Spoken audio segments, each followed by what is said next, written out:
Chapter 2000. Uncle Chen felt that this was very good. From their conversation, it was clear that Commander-in-Chief Xia was very satisfied with Yi Qian. Commander-in-Chief is right. You have to respect him in the army and in your daily life, but you don't have to be afraid. Is there a need to be afraid when your family gets along well? After running around the capital, Yi Qian returned to the sniper base at 7 o'clock in the afternoon. She held a cup of hot water and told Principal Chen everything that Commander-in-Chief Xia had said to her. Principal Chen was very happy. Commander-in-Chief is Captain Xia's father and also your elder. His attitude is very important. He paused for a moment, then said meaningfully, "You're valued by Commander-in-Chief. Little Yi, you'll have someone to rely on in the future. Do you understand? Someone to rely on?" But she had never thought of finding someone to rely on. She only wanted to rely on her own hard work to win everything.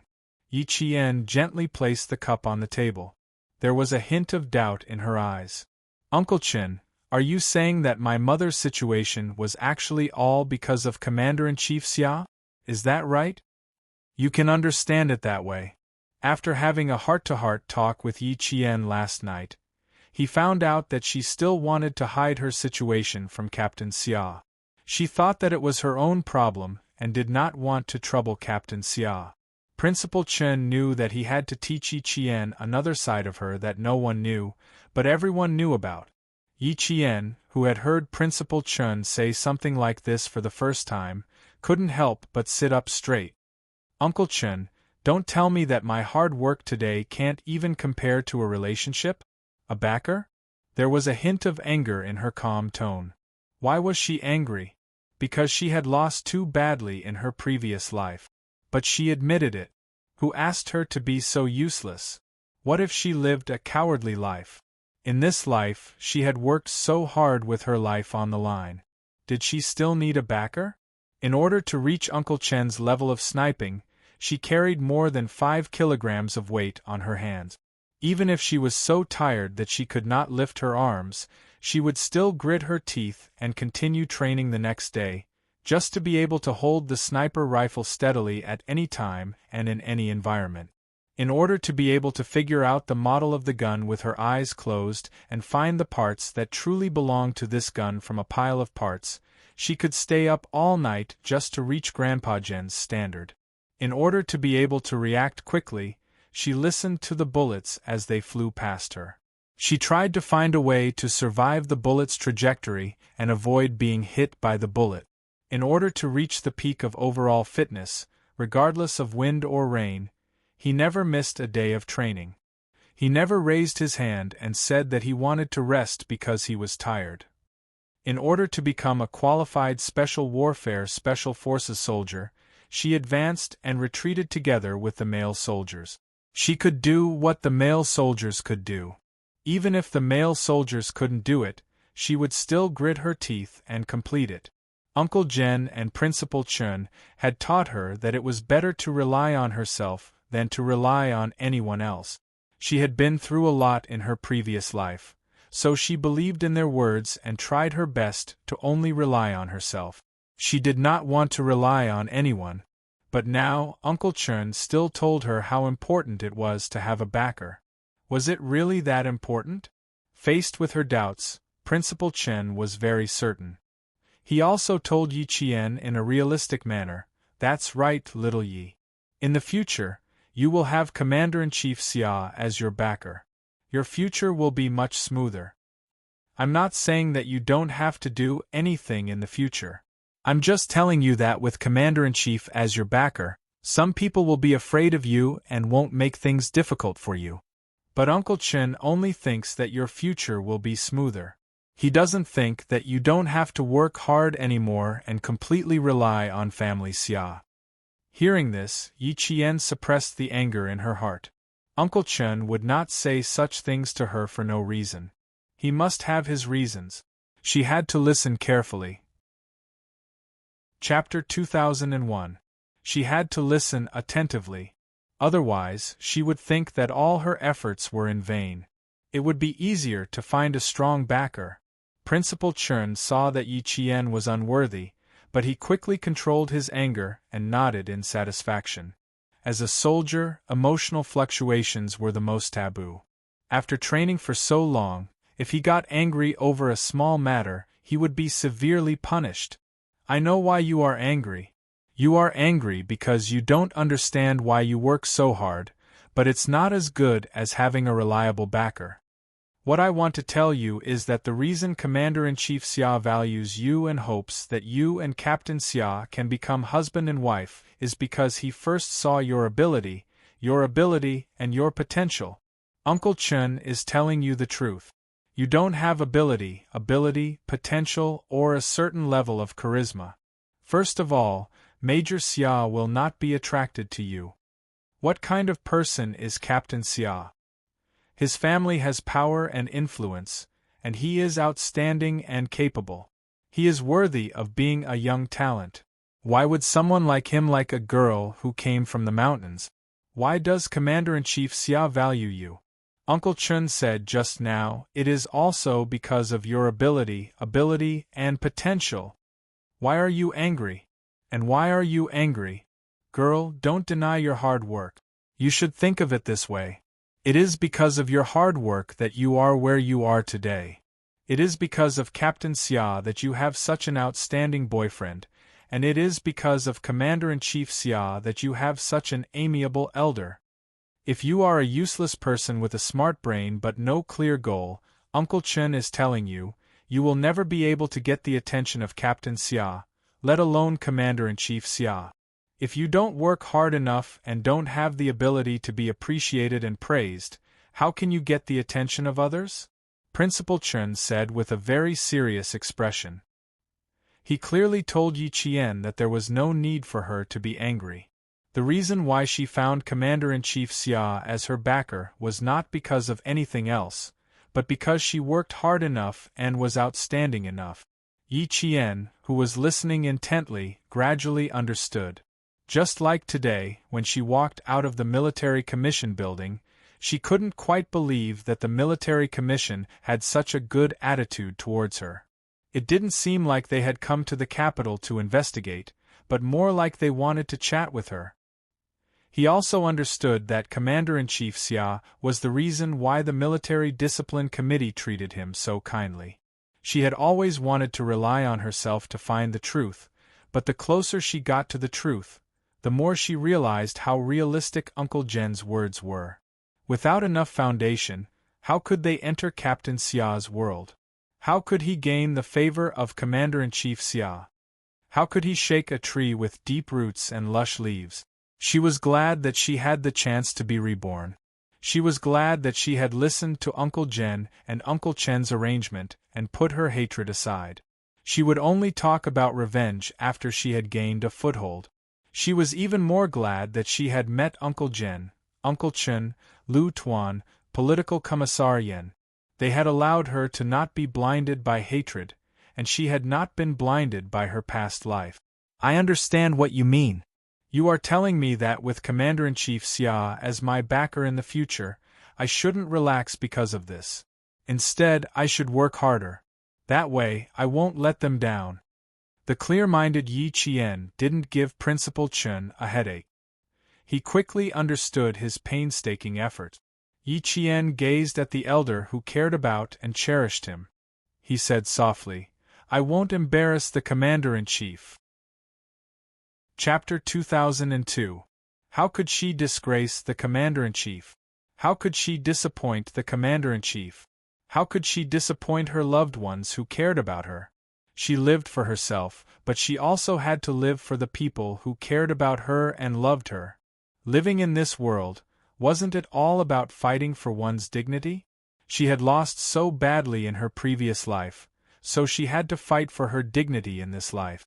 She had to fight for all the dignity she had lost in her previous life. At the same time, she had to admit that it was because of her relationship with Captain Xia and Commander-in-Chief Xia that her mother's case could be brought up again. She didn't have to be angry because she was related. She should cherish it. Only when she knew how to cherish it would she know how important it was. She didn't get to where she was today because of connections. Just as Uncle Chern had said, if she didn't have enough ability, how could she have gotten Captain Xia's attention? Her mother's case being taken seriously by the military commission was also related to her hard work. But before this, she really didn't think that she could wash away her mother's shame by making herself outstanding. Yi Qian smiled. Her fair face had this smile, like a white magnolia blooming in the spring rain. It had 9 petals and was as white as jade. Even if it was washed away, it was bright and beautiful. That was the smile of someone who had let go of all her worries. Her face was like a magnolia and her breath was like an orchid. Seeing this, Principal Chern knew that she understood his intentions, so he easily changed the topic. Tomorrow is the 2nd day of the Lunar New Year. A few soldiers want to go into the city for a walk. Also, Regiment Commander Liu and Political Commissar Yen called this morning and arranged to have dinner together tomorrow night. We'll leave together tomorrow morning and have fun for the day. After knowing that the Military Commission for Discipline Inspection had set up a special investigation team to investigate her mother's death, Yi Jian was indeed relieved. Hearing this, she said crisply, "Okay, I'll go with you when the time comes." Shopping was not a common occurrence for Yi Qian. As he walked into the largest department store in the southern province with a few other soldiers dressed in casual attire, Yi Qian, who rarely bought clothes, secretly calculated his allowance for the past few months of his military academy life, as well as his allowance for several missions. Then, he said to the soldiers beside him, "I'm going to the men's section in front for a while. You guys go ahead and have a chat with the chief instructor. Make sure he doesn't notice me leaving. It's not easy to hold the chief instructor back. You should end this quickly." The soldiers did not have the confidence to stall the chief instructor, who was revered by all the instructors in the sniper base, for a long time. But since the female soldier had said so, they must do it. Yi Qian smiled and said, "Thank you." Then, while Principal Chen wasn't paying attention, he hurriedly walked towards a high-end menswear section. She wanted to buy a woolen sweater for Principal Chen, and the money in her card was almost enough. The shopping mall on the 2nd day of the Chinese New Year was very quiet. Since it was the beginning of the year, the staff warmly received Yi Qian. Judging from Yi Qian's clothing and purchasing ability, the staff recommended a thin woolen sweater that cost about 800 yuan. Yi Qian took a fancy to a very thick, navy blue woolen sweater that cost double the price. After looking at the size, he immediately took a larger size and said, "This one will do. Help me check the bill." A woolen sweater that cost about 1,600 yuan was considered expensive. Yi Qian himself did not have such an expensive piece of clothing. The military provided clothing for all seasons of the year, so there was really no need to buy such expensive clothing. The staff was naturally very happy and immediately brought Yi Qian to the cashier to settle the bill. When they returned, Yi Qian heard a gentle but overbearing familiar voice. "I really like this one. Since you only have a larger size, give it to me first, and I can immediately pay you in cash. As for the customer who went to settle the bill, you can just explain that you found a flaw in the clothing. Wouldn't that be enough?" It was really familiar. So he had bumped into Ying, whom he had not seen in a long time. Chapter 2003. It had only been half a year since the end of the college entrance exam. Perhaps it had been too long since he last saw her, so it felt like a long time had passed.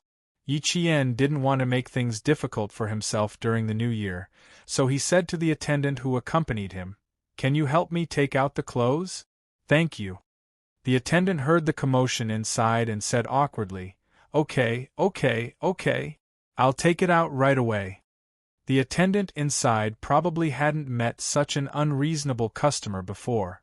Although she was angry, she still explained to the young girl who had a good temperament and appearance. They always talked about harmony brings wealth. Besides, it was their first order this year. Tu Jili wouldn't make a fuss and ruin their year's fortune. "Hello, I'm really sorry. This order is indeed booked. The customer just now checked that there was no problem before paying. We really can't do what you said. How about this? I'll recommend another one. The style, color, and quality are all similar to this one. The only difference is that it has a high collar. If it were any other person, they wouldn't make things difficult for the attendant. But Ying wasn't an ordinary person. Since young, her biggest hobby was to steal things from others. Take Yang Heng for example. She knew that Yao Jing liked Yang Heng, but she still tried to get close to Yang Heng. She also promised Yao Jing that she didn't have any feelings for Yang Heng. This kind of person liked to make her presence known. She felt that everyone in the world should like her. Ying loved to make things difficult for others. If she didn't get what she wanted, she would make everyone unhappy. Yi Qian, who didn't go in, raised his eyebrows. If Ying really accepted the explanation, then she wouldn't be the Ying he knew. As expected, he heard Ying laugh arrogantly. "Attendant, I'm talking to you nicely. Can't you understand? Do you only feel happy when I'm angry with you?" She didn't know that Yi Qian was right outside. She looked at the waiter who was in a difficult position. Her eyes flashed with disdain as she raised her eyebrows and revealed a charming smile. "I've taken the clothes and I've counted the money. It's up to you how to explain it to the customer." He opened the purple lacquer cover of an international luxury brand, took out a stack of money, and threw it on the counter. He looked at the anxious waiter with arrogant eyes. "Okay, keep the change. Take it as my New Year's gift to you." Picking up the bag of clothes, Ying chuckled softly. She was ready to leave in her high heels with a mature, seductive look. The waitress didn't dare to do that. She grabbed the money on the counter and hurried out of the counter. In a moment of desperation, she grabbed the shopping bag and begged with a smile, "Miss, it's really right." Before he could finish his sentence, the furious Ying twisted the bag and flung it at the waiter's face. It was like a slap to the waiter's face. The waiter who was slapped in the face was stunned. He covered his face and couldn't believe that he was slapped while he was just doing his job. Ying didn't expect to fling the bag at the waiter's face. However, it was impossible for her to apologize to a waiter. She immediately said coldly, "Why are you snatching it? The bag doesn't have eyes. Take your money." Chapter 2004. The waitress who came in to get the clothes saw the scene. Seeing her colleague being hit, her expression changed, and she rushed in to stop Ying, who was about to leave. "What right do you have to hit someone? You're not allowed to leave." "Hit someone?" Yi Qian's eyes darkened. After studying abroad for half a year, not only did Ying not change her temper, she became even more arrogant. Still not going in, Yi Qian looked around and waved to a staff member who heard the commotion and came over. Someone inside said that someone was hit. "Do you want to call security?" She was not a busybody, but she was not so cold as to stand by and do nothing when she saw someone being hit. When the staff member heard that someone was being hit, he quickly ran to the store he was in charge of and probably called security. Ying thought that she had a good temper. Seeing that the waitress dared to stop her, she was angry and amused. "With your attitude, I'm going to complain to your manager right now. I'm here to buy clothes, not to be bullied." "What? I've already paid. Don't tell me you don't want to give me the goods? Also, who hit someone?" "It was this waitress who rushed over to take my stuff. I was just defending myself. What right do you have to say that I hit someone?" At the beginning of the year, there were not many customers in the clothing section of the 200 goods building. Everyone was a staff member. Hearing the commotion, the staff of the neighboring stores came over. The staff further away also came over to see what was going on. "You took our stuff by force. If we don't take it back, do you think we'll wait for you to take it back?" The older waitress was not someone to be trifled with. She did not argue with Ying and only spoke the truth. The other staff members who did not understand what was going on suddenly realized what was going on. They looked at her with disdain. Ying, who was surrounded by people, felt embarrassed. She was even angrier. Call your manager over. I've already paid, but you don't want to give me the goods? I'm going to complain. The shop assistant who was hit was young, about 20 years old. Hearing this, she said with tears in her eyes, Miss, the clothes in your hand were obviously bought by another lady. She even went to the cashier to pay. You were the one who forcefully took it from me. Yi Qian frowned. Why did it feel like the clothes Yi Ying bought looked like the clothes she bought for Principal Chen? I forced it? Heh, you're still holding the money I gave you. Yi Ying glanced at the money in the waiter's hand. You can count how much I gave you. Seeing that you can't go home on New Year's Eve, I'm kind enough to tell you to keep the change for the rest of the money. Just treat it as a New Year gift. You're really something. How dare you accuse me of forcibly taking it from you? I gave you the money, so why can't you take what I bought? Is this a rule you set? Call your manager out. Yi Ying glared at the waiter who was still covering his face. She gritted her teeth and said, How dare you bully me? I'll make you regret it. Then, she yelled at the waiter who was blocking her, How dare you stop me, you? Yi Ying's arrogant voice stopped abruptly as if she had been strangled. She looked as if she had seen a ghost as she stared at the figure standing at the door. Yi Qian did not want to interfere, but after watching for a while, he realized that he had no choice but to do so. Seeing that she saw him, Yi Qian took the receipt and walked to the waiter who was hit. He smiled and said, The money has been paid. Here's the receipt. Chapter 2005. The clothes were taken by force by this young lady. The waitress didn't dare to take the receipt that Yi Qian handed over, but the tears that she had been holding back burst out the moment Yi Qian spoke. Yi Qian would never make things difficult for others. He comforted the waitress who had been wronged. It's okay. Wait for your manager to come and deal with it. I'm not in a hurry. She was still a little anxious and would make Uncle Chen wait for a long time. She had to go and greet Uncle Chen first. As for the clothes, Yi Qian took the bag from Yi Ying's hand and walked over to Yi Ying, who was still glaring at him. He said calmly, The clothes in your hand were bought by me. You have to return them to me when the manager comes. Yi Qian didn't want to waste his breath on her. After he finished speaking, he didn't take the clothes from her hand. He walked past a certain someone whose face was pale and left to find Principal Chen. Stop right there. Yi Ying felt even more embarrassed when she thought that her humiliation might be seen by the person she hated the most. She didn't know where the anger in her heart came from, but it was rampaging in her heart. She didn't want to make things difficult for the waitress who made her unhappy. She grabbed the bag and rushed out to stop Yi Qian from leaving. The older waitress wouldn't let such a barbaric and unreasonable customer leave. She stopped her again. Young lady who hit someone, you have to wait for our manager to come. Get out of my way, do you hear me? Yi Ying, who lost her rationality every time she saw Yi Qian, wanted to throw the shopping bag in her hand again. Before she could do so, the older waitress shouted, Someone hit someone, someone hit someone. Quick, call the security guards. This shout made Yi Ying shiver. It also made her lose her rationality. She watched as Yi Qian left. She was so angry that she clutched the shopping bag tightly. She was so angry that she laughed coldly and said, Okay, okay. I'll wait for your manager to come. This is your service? I've really learned something new. If she really threw the shopping bag, everyone would think that she hit someone. As the daughter of a provincial official, she couldn't leave any evidence that could be used against her. Yi Qian, who always liked to see her make a fool of herself, was also here.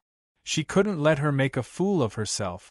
Yi Ying, who had always cherished her reputation, could only fiercely suppress the anger in her heart.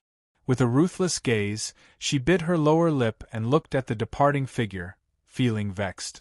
I was indeed careless just now. I didn't control myself and accidentally hit the waiter's face. I don't know how much Yi Qian heard. Damn it, I've made a fool of myself again.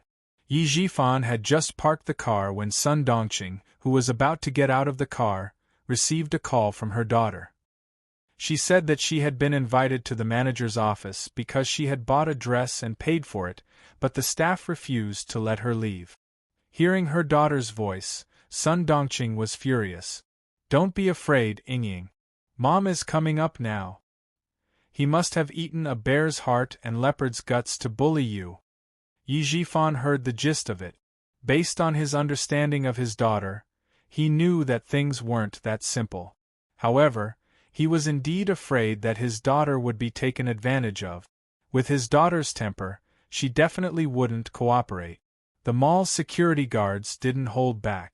Yi Jifan, who was a little anxious, warned Sun Dongqing, "Find out what's going on first. Don't mess around. The Sun Yaozu incident isn't over yet. The police already know about the relationship between our families. You'd better keep a low profile. Do you understand?" Yi Jifan was a little worried this year. The person who hadn't contacted him for a long time suddenly called on the night of the 30th.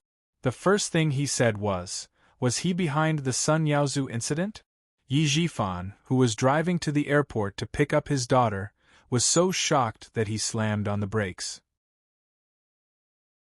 Chapter 2006. Luckily, there weren't any cars behind them, so it didn't cause a disaster. He didn't dare to pause and immediately replied, "I don't have a motive to kill him." He only said one sentence before the person hung up. He calmed himself down and checked his phone. Just like before, the number was no longer in service. With that person's call, Yi Jifan was still on tenterhook.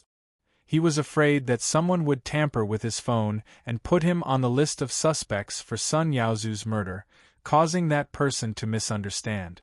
Sun Dongqing was honest when she heard that. She didn't dare to joke about her husband's future. She only nagged, "I don't know what kind of person you're receiving." He insisted that Yingying come over to buy clothes during the new year. Don't she have enough clothes in her suitcase? They're all branded goods. They're beautiful and fashionable. What's wrong with that? This child is impatient. She insisted on coming over to give you a surprise. All right, I didn't receive the surprise, but I did receive the shock. Yi Jifan hated listening to her nagging the most. He heard her and said coldly, "What kind of person is he?" "He's an important person that your Sun family can never hope to be associated with in your lifetime." Important person? Sun Dongqing laughed disdainfully. What kind of important person had she not met? She had even met the leader of the southern province, and had even shaken hands with him. The deputy chief of staff Du is here with his wife. Do you think Yingying needs to get a more dignified set of clothes? Yi Jifan's face was cold the entire time. He didn't even look at Sun Dongqing and treated her like air. He didn't know how his daughter was doing in France. None of the clothes in the suitcase were presentable. They looked like they were exposing her arms and legs. Yi Jifan's face turned uglier when he thought about those clothes. Sun Dongqing didn't care about her husband's attitude towards her. When she heard that, her eyes lit up. I know. You have to take it seriously. You have to take it seriously." Yingying's wish was to enter the army so that she could teach that wretched girl, Yi Qian, a lesson. Now that she was in the way of such an important person, she had to take it seriously. "If the wife of the deputy chief of staff Du wasn't here, do you think I would have brought you out?" Yi Jifan glanced at his wife, who was incapable of accomplishing anything but good at ruining things. He pressed his lips together and quickly stepped into the elevator. As the couple went upstairs, Yi Qian was also found by the mall's staff. The staff member who had been beaten up was sobbing softly and hoped that Yi Qian could go to the office. Principal Chun, who was buying some snacks with a few soldiers at the supermarket, saw this and lightly patted Yi Qian's head. "I really shouldn't have brought you out. We ran into trouble the moment we came out. You're willing to buy clothes that cost more than 1,000 yuan, but I'm not willing to wear them. Forget it, it's better to avoid unnecessary trouble. Give the clothes to that customer. Don't make things difficult for the waitress." If it were any other guest today, Yi Qian would definitely give in. But since it was Ying, she was embarrassed. She did not want to give in. She smiled and said, "Why don't you take a stroll with them? I'll be right back." Principal Chen didn't know who Yi Qian had bumped into. Yi Qian could handle this kind of small matter himself, so he didn't ask much. He waved his hand and asked her to leave with the staff. The staff member who had been beaten up kept saying "thank you" all the way. She was very grateful that Yi Qian was willing to stand up for her at this time. In the manager's office, Yi Zhifan smiled generously. "It's not a big deal. We didn't need to trouble them all to step in. My daughter did accidentally hit the staff member just now. We should apologize." "There's no need for the staff member to apologize. They're all young and impetuous girls. It's normal for them to quarrel." Chapter 2007. At this moment, Ying was no longer as arrogant as before. She sat obediently and was as quiet as a flower in a greenhouse. The drastic change made the older waiter dumbfounded. "Director Yi, you're too polite. It's all because of our poor management that your daughter was wronged. How about this? The clothes can be considered as an apology from our department store. Please accept it, Director Yi." How could the mall manager not know the director of the Provincial Construction Bureau? Sometimes, the mall needed the approval of the Provincial Construction Bureau to make changes. He didn't dare to offend such a big shot, so he could only let the staff suffer. He then said to the older staff, "Go back and explain to the customers. You're lucky to have met Director Yi today. If it were someone else, they wouldn't be so nice." Sun Dongqing, who remembered this, touched the woolen sweater that her daughter bought to show her filial piety. The quality and color were okay. It was enough to be used as an apology. However, her daughter's grievance couldn't be overturned because of a sweater. "Manager, my husband thinks it's a small matter, but as her mother, I don't think it's a small matter. My daughter came here to spend money to buy clothes, not to be wronged. No apology? I won't accept it. Your two staff are so arrogant. You won't let my daughter leave. Do you think my daughter is easy to bully?" She wouldn't let the two staff off easily. The mall manager could only ask his staff to apologize. Since ancient times, people don't fight with officials. The mall manager continued to smile and said, "You should apologize. You should apologize." He then said to his staff sternly, "What are you waiting for? Apologize to the director's daughter." The older staff had to apologize even if she didn't want to. If she didn't apologize, her salary and bonus would be deducted a lot. Ying looked at the staff in front of her. She didn't hide the contempt in her eyes. "Weren't you fierce just now? You said I hit someone. Now you're still saying I hit someone?" The staff was in her early 30s. In the face of power, she had to bow her head. She swallowed her anger and said, "My attitude was bad just now. I'm sorry. I won't argue with you if your attitude was bad. But you said I hit someone. Tell me, did I hit someone?" Ying didn't let it go. "How dare you embarrass me? You should take a look at yourself first." A knock on the door interrupted Yi Qian's words. The mall manager said, "Please come in." The office door was pushed open. The security guards and the waitress with red eyes invited Yi Qian in first. Ying was like a cat whose tail had been stepped on when she entered the room. She stood up from the solid wooden sofa and lost the elegance that she had deliberately put on. Her almond eyes widened as she stared at Yi Qian. Sun Dongqing's reaction was the same. She stood up abruptly. Just as she was about to question Yi Zhifan, she heard a light cough from Yi Zhifan, which made her swallow back the words that had rushed to her throat. He had almost forgotten that this wretched girl was no longer the same as before. Endure, I have to endure. Now, even old Yi was afraid of the wretched girl and didn't dare to confront her directly. He, who had been strangled by her once, had to endure it even more. He couldn't scold her directly like before. If he wanted to scold her, he could only scold her in his heart. Why is she here? Do you want to work during the winter break? Old Yi, every time that wretched girl shows up, Our whole family feels uncomfortable. Sun Dongqing muttered. She stared nervously at Yi Qian as she walked in. She was afraid that she would do something bad to her family. Yu Jifan didn't pay attention to what she said. When he saw Yi Qian walk in, his gaze fell on the shopping bag with the woolen sweater. He had a bad feeling. Chapter 2008. A bad premonition flashed through his mind. He immediately stood up and said to the mall manager, "I won't disturb Manager Xiang's work. You don't have to give us the woolen sweater. It should belong to whoever bought it." At the same time, he used his eyes to warn Sun Dongqing to shut up. The young salesperson who went directly to Yi Qian to testify did not understand what was going on. She held back her grievances and said timidly, "Manager, this customer bought the clothes first. Sister Fan took her to pay for it, and I stayed in the store to pack it up. Then, this customer came in and took a fancy to this design. She said she wanted an extra-large size. I said, 'I'm sorry, the last extra-large size has just been bought. The customer has already gone to the cashier to pay for it.' I didn't have a bad attitude. I even explained to her, but this lady didn't listen. She threw the money on the cashier, took the bag and left.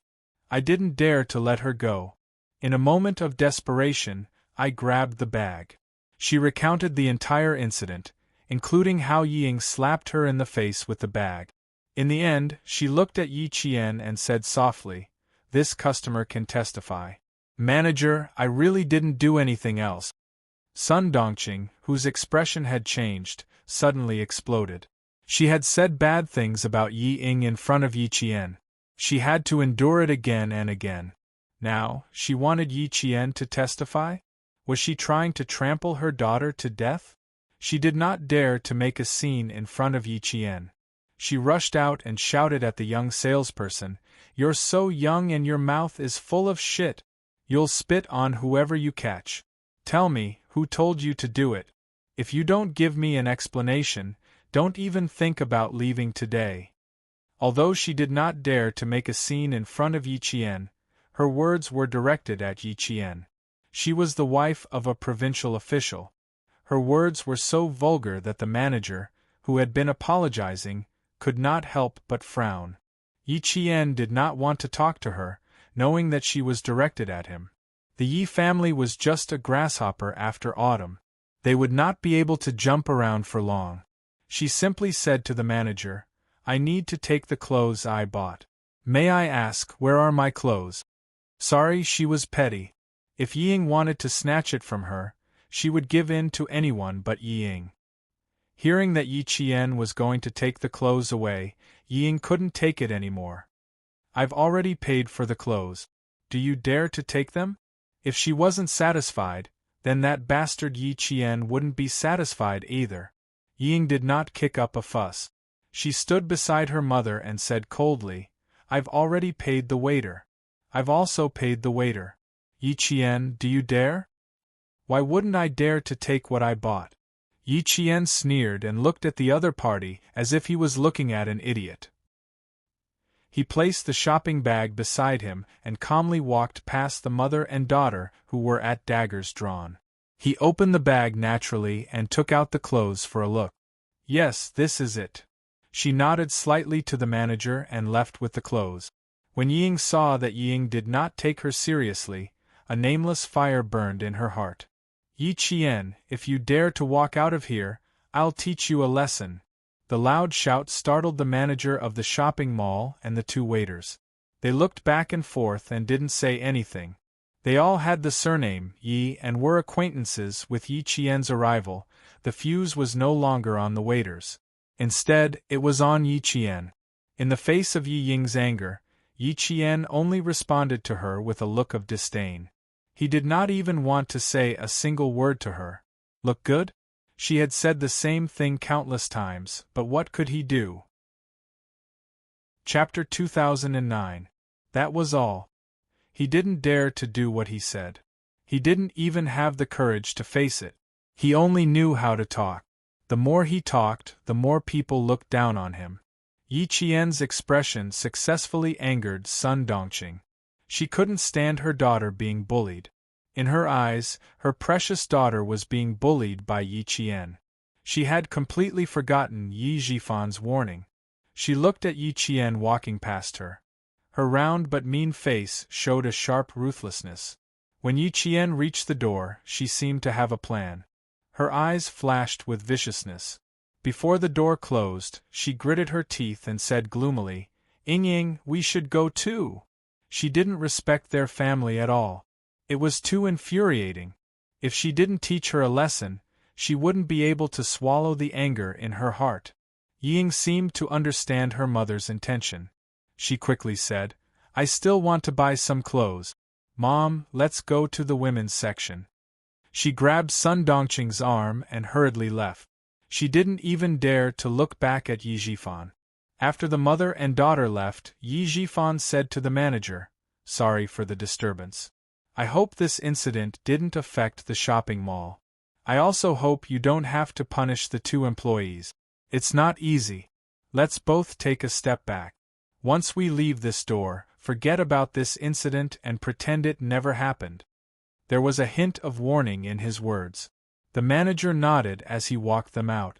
Yes. We'll remember what Director Yi said. It's a small matter." Yi Jifan didn't want the manager to walk him out. He walked to the door and said, "You don't have to walk me out. I'll accompany the mother and daughter to walk around." The manager, who had cold sweat on his back, didn't dare to disobey, but he also didn't dare to not walk them out. He only said, "I'm going to the mall to do something. It's on the way." He waved from behind and signaled for the 2 attendants to come out and walk them out. Yi Jifan, who was used to being flattered, didn't say anything else. He chatted with the manager about the people's livelihood and walked out together. When Yi Jifan reached the corridor of the shopping mall, he saw the scene that he didn't want to see the most. He saw Sun Dongqing suddenly speed up and slam into Yi Qian's back. He was a little far away, so he didn't hear Sun Dongqing's clever remark, "A good dog doesn't block the way." Yi Qian, who was trained as a special forces soldier, could easily deal with her. When she felt something strange on her back, she nimbly turned sideways and extended her legs slightly. Trying to harm her? Have a good taste of what it feels like to eat your own medicine. Several mall staff members on duty and a cleaner saw a slightly fat woman in luxurious clothes fall down like a piece of fat meat from a sticky board. With a dull thud, the woman fell to the ground. When the manager who came out to send them off saw this, he wanted to slap himself twice. What's there to give? Another big gift had been given out. He saw with his own eyes that the director's wife had tried to harm him but failed. Instead, she had harmed herself. Why was he so unlucky? The mall manager didn't know what kind of expression he should use to face Director Yi. Yi Qian, who was on his side, glanced down at Sun Dongqing who had fallen by his feet. It must have been a hard fall. She must be in a daze. She raised her eyes and glanced at Yi Jifan, who was walking over with a dark expression, from a certain distance away. The corners of her mouth curled up slightly, revealing a faint smile that made Yi Jifan's heart sink. Before he could understand what he meant, Yi Qian had already turned around and walked away from Sun Dongqing, who hadn't moved since the fall. Chapter 2010. Yi Ying, who had watched her mother fall, was so angry that her liver hurt. She yelled, "Yi Qian," at the departing figure. Her Yi Qian drowned out all her anger, but there was nothing she could do. Why was she angry? The reason was simple. She wanted to deal with Yi Qian, but she didn't have the ability to do so. She could only hold it in. No matter how angry Yi Ying was, she didn't dare to chase after him. Her mother had fallen for a long time without a sound. How could she leave her mother behind and chase after him? She had to take care of her mother first. Yi Jifan's face was livid. He didn't want to embarrass his family any further. He quickly walked over and suppressed his anger. He bent down and said something that sounded like he was worried, but was actually a warning. "You can't even walk properly. I don't think you should go out with my daughter in the future." The two waiters wanted to laugh, but when they saw the manager's panicked look, they quickly went over and pretended to be concerned. "Are you okay? Did you fall anywhere? Do we need to call an ambulance?"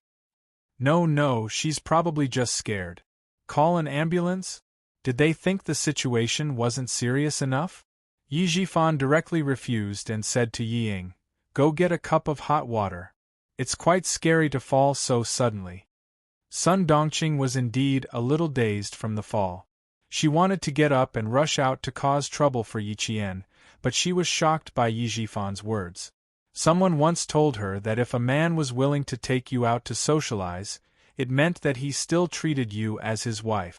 If a man didn't want to take you out to socialize and didn't divorce you, it meant that he already treated you as a free nanny. This sentence suddenly appeared in her mind. Sun Dongqing, who felt that she had lost a lot of face, pretended to faint. The mall manager was as anxious as a cat on a hot tin roof. When he saw that Yi Jifan was determined to leave without anyone's help, he turned around and scolded the two waiters. Then, he quickly contacted the mall manager to find out how to apologize. When the mall manager heard that he had offended Director Yi of the Provincial Construction Bureau, he was so scared that he almost fainted. He didn't dare to hide the matter and continued to report it to his superiors. When the whole thing reached Ho Zi, who was playing chess with Master Xia, she replied disapprovingly, "So be it. What's there to be afraid of?" Since the big boss had said so, the people below all heaved a sigh of relief. This matter had turned a page in the mall, and no one would mention it again.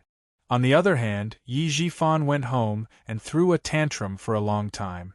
The mother and daughter were so scared that they sat on the sofa and hugged each other. If it weren't for the Deputy Chief of Staff Du's call, he would probably have scolded them for a few hours. "We're having dinner with the Deputy Chief of Staff Du tonight. If you two don't take your brains with you, Yi Ying, you can forget about entering the army for the rest of your life." Yi Jifan, who had been talking to Yi Ying amiably a moment ago, immediately changed his expression after hanging up the phone. He scolded Yi Ying angrily, "This is your last chance. If you make another stupid mistake, you'll die because of your own stupidity. You can't blame anyone else." Yi Qian, who was not affected at all, had already checked into the Caesar Hotel with Principal Chun. His comrades who came out with him took a car back to the sniper base. Yi Qian still needed to have dinner with Commander Liu and Political Commissar Yen at night, and it might be a little late, so he could only go to the Caesar Hotel to rest for another night. At night, he took a taxi to the appointed place. Principal Chen looked at the lively restaurant and couldn't help but laugh. "This place is lively. I think only this place is lively." "That's right. It's an old restaurant in the southern province. Their blood duck is the best. It's even been on the newspaper. Commander Liu and Political Commissar Yen must have booked it at least a month or two in advance." Yi Qian, who was in a good mood, replied with a smile. He was led by the waiter to the reserved room. Chapter 2011. At 7 o'clock in the evening, Lu Tuan and Commissar Yen arrived on time. They didn't drink, so they ordered a pot of biluakun and chatted happily while eating the restaurant's specialty spicy dishes. Yi Qian, who was originally in a good mood, was now a little down. Lu Tuan had already chosen to transfer. After all his work was handed over, he took off his military uniform and left. Commissar Yan's transfer order had already been issued before the new year. After the 15th day of the first month, he would be assigned to the Linchuan military district. This meal was actually a farewell meal. Yi Qian ate it a little tasteless. "The three of us have known each other for 10 years. When I was first transferred to Fujian town, the person who received me was not the previous regiment commander, but Old Chun. At that time, Old Chun had only been in Fujian town for 2 years. Lu Tuan sipped the fragrant hot tea. His face, which had already weathered the hardships of life, was filled with deep memories of the past. He sighed and said, "Time really flies. In the blink of an eye, 10 years have passed. Too fast, too fast. Now that I think about it, it seems like it was yesterday.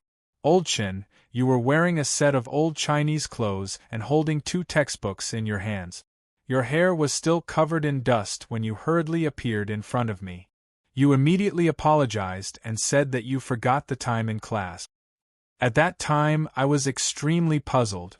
I thought that the army should have sent a soldier to bring me into the mountains. Who knew that a teacher would come? Fujian Town High School was the oil depot transfer point for the logistics of fuel supply from the north to the south. Its importance was self-evident. As the guard of the oil depot, Principal Chen naturally needed to meet the newly appointed regiment commander immediately.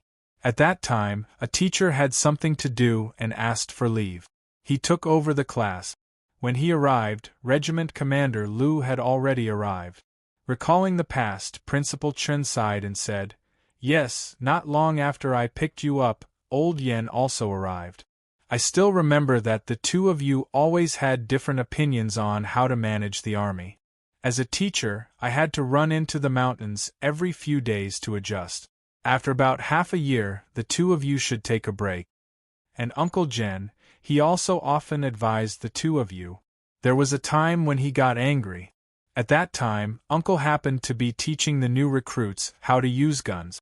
When he heard that the 2 of you were making trouble again, he immediately carried a Type 81 automatic rifle and rushed in.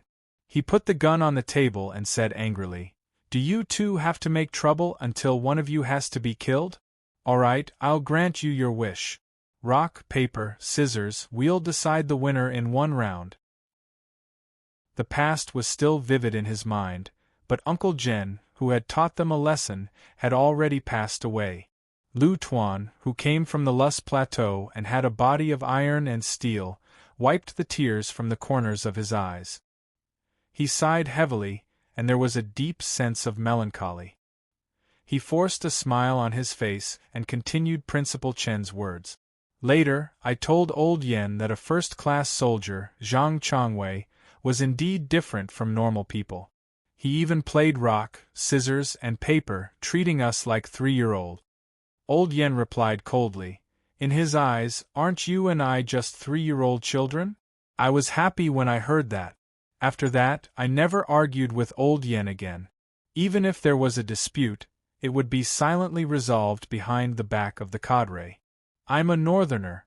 I'm rough and straightforward. Old Yen is a southerner. He's meticulous and annoying when he talks in a roundabout way. Ha ha ha, at that time, we were so annoyed that I couldn't wait to go to the military and argue with him. I wanted to transfer him away so that he wouldn't be a hindrance in front of me." Political Commissar Yan's eyes were also a bit wet. When he lowered his head to drink tea, he secretly raised his hand to wipe the corners of his eyes. Then, he looked at Commander Liu with a face of disgust. "Same to you. At that time, I thought that if I didn't get rid of a rough person like you who came from God knows where, my surname wouldn't be Yen." Chapter 2012. In the end, Uncle Jen threw the gun in front of me. I was terrified. I immediately apologized to him and promised that I wouldn't make a fuss again. Young and hot-blooded, young and hot-blooded. Suddenly, the topic turned to Yi Qian. "If we were as old as you back then, we wouldn't have argued for half a year. We wouldn't have troubled Uncle Jen and Old Chen to worry about us from time to time." Yi Jian, who had been quietly watching them reminisce about the past, sniffed lightly and said softly with some sadness, "It's because of your education that I'm more mature. If it weren't for your guidance, there wouldn't be the Yi girl today." Your nose is blocked. Are you crying?" Political Commissar Yen quickly picked up a piece of bloody duck and placed it in Yi Qian's bowl. He smiled gently. "You didn't rely on others to get to where you are today. Most importantly, you relied on yourself. You can only rely on yourself. Relying on others is like the moon in the water. It will be shattered in the blink of an eye. Yi Qian, you are doing very well now. In the future, you will be like this. The military is the best home for you." The military couldn't bear to let go of good seedlings. especially a comprehensive talent like Yi Qian. They could keep her for a lifetime. Commander Lu also said, "Old Yen is good at talking. His words are beautiful and pleasant to listen to. I'll be direct. Yi Qian, since you have chosen this path, you must be ruthless when it's time. As a soldier, there is no reason for you to be soft. You wear the military uniform and shoulder the responsibility, so you must be ruthless. When it comes to military matters, you must be ruthless. There is no need to be long-winded. If anyone dares to doubt you, fine. They can doubt you, but they must find a reason to convince you. Okay, we will treat it as listening. If you are angry, you can go wherever you want to go. If you don't have the ability and still want to shoulder the responsibility, let's just send him away. Don't pretend to be a big shot in front of you." Yi Qian listened attentively and remembered everything. Political Commissar Yen was gentle, while Commander Lu was strict. The combination of strength and gentleness could make soldiers obey you while also admiring you from the bottom of their hearts. When platoon leader Lu was promoted from the deputy platoon leader to the platoon leader, what he said was the most authentic experience. This was of great help to Yi Qian when he later joined the field forces to lead troops. Principal Chen knew that Yi Qian wasn't feeling too good, but he didn't say anything. It was normal for soldiers to come and go like this. She had to get used to it. They had known each other for 10 years, and now they had gone their separate ways. This meal was destined to be somewhat sorrowful. Yi Jian silently refilled the cups of hot tea for the 3 veterans who had dedicated their best years to the army. Then, she sat down quietly and listened to them talk about their shared past. Perhaps their open-mindedness had infected her. The sadness of parting gradually faded away, and a faint smile appeared at the corner of her mouth. Although they had parted, they were still good friends and confidants. One day they would meet again.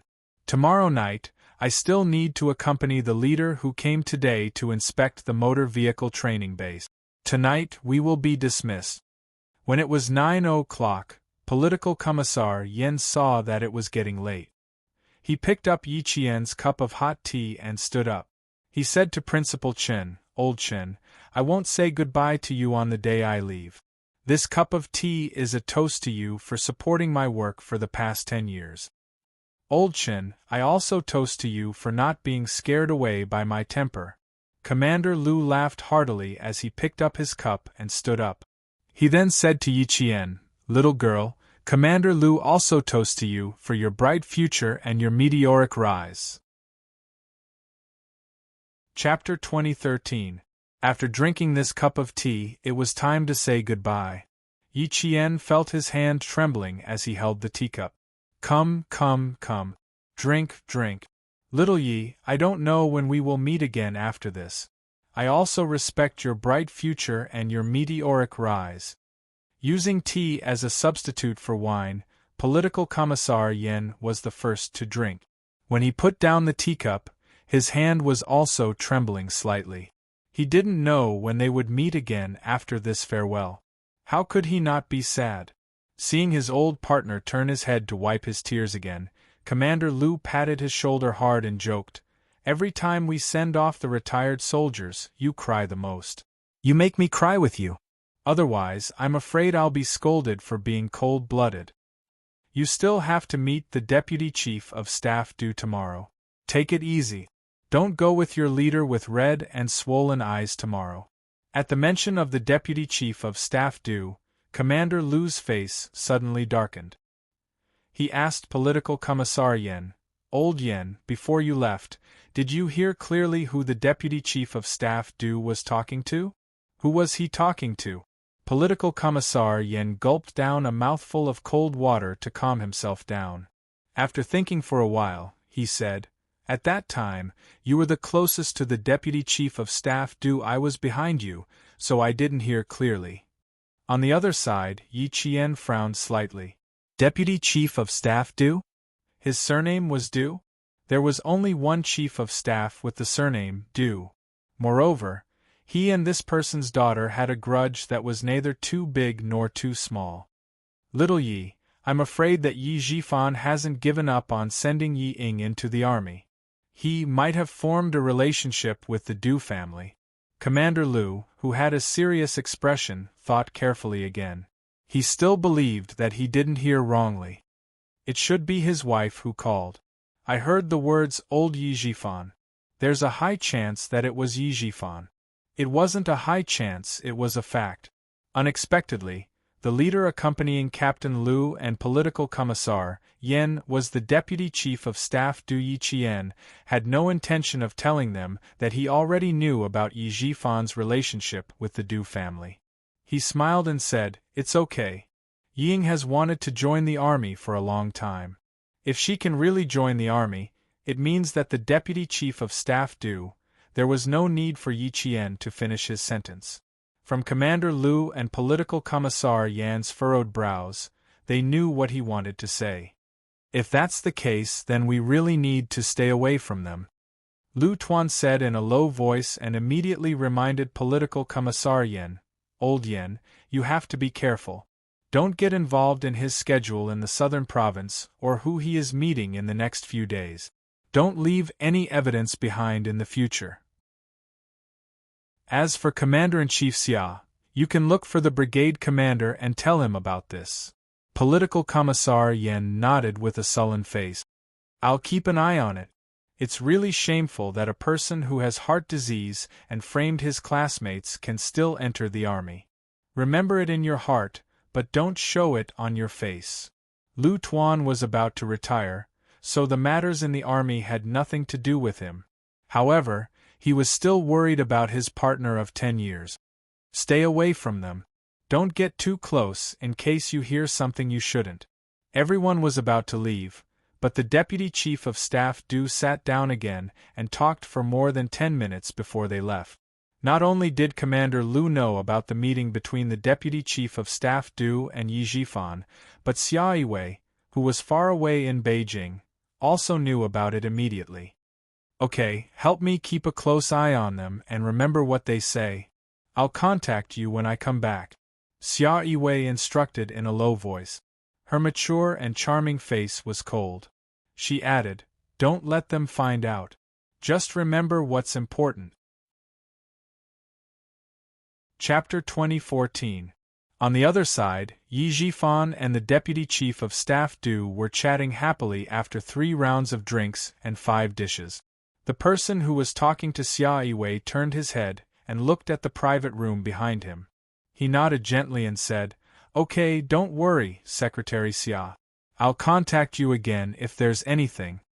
Xia Yiwei looked up at the man who was still playing chess with the old man in the tea room. She murmured, and hung up the phone.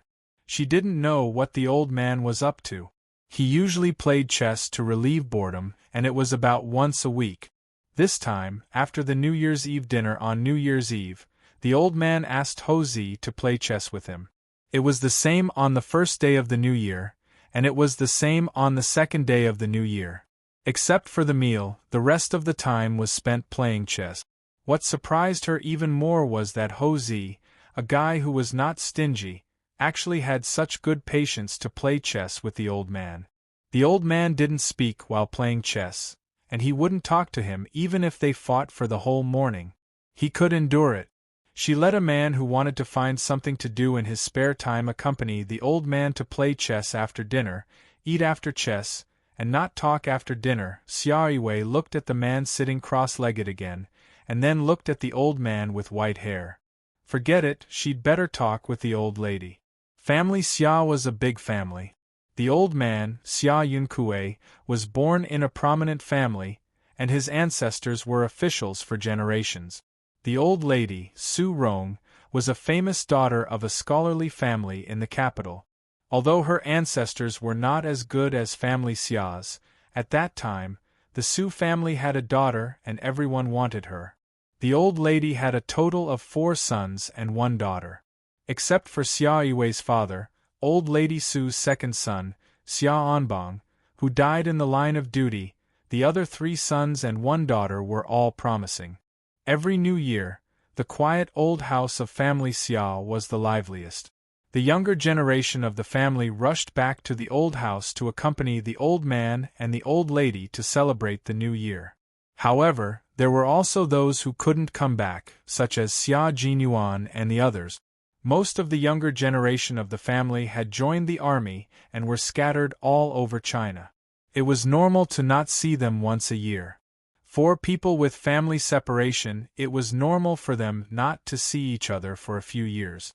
When Xia Yiwei came over, his elder brother, Xia Lingxiao, mentioned his sixth son, Xia Jinyuan. Come to think of it, I haven't seen him in 4 years. I thought I would be able to meet him this time and see what the famous devil of the family has become. Who would have thought that I wouldn't have the chance? Big brother, you haven't seen sixth brother for 4 years. I haven't seen sixth brother for about 4 years as well. A slightly older man with an imposing bearing peeled an orange as he lamented.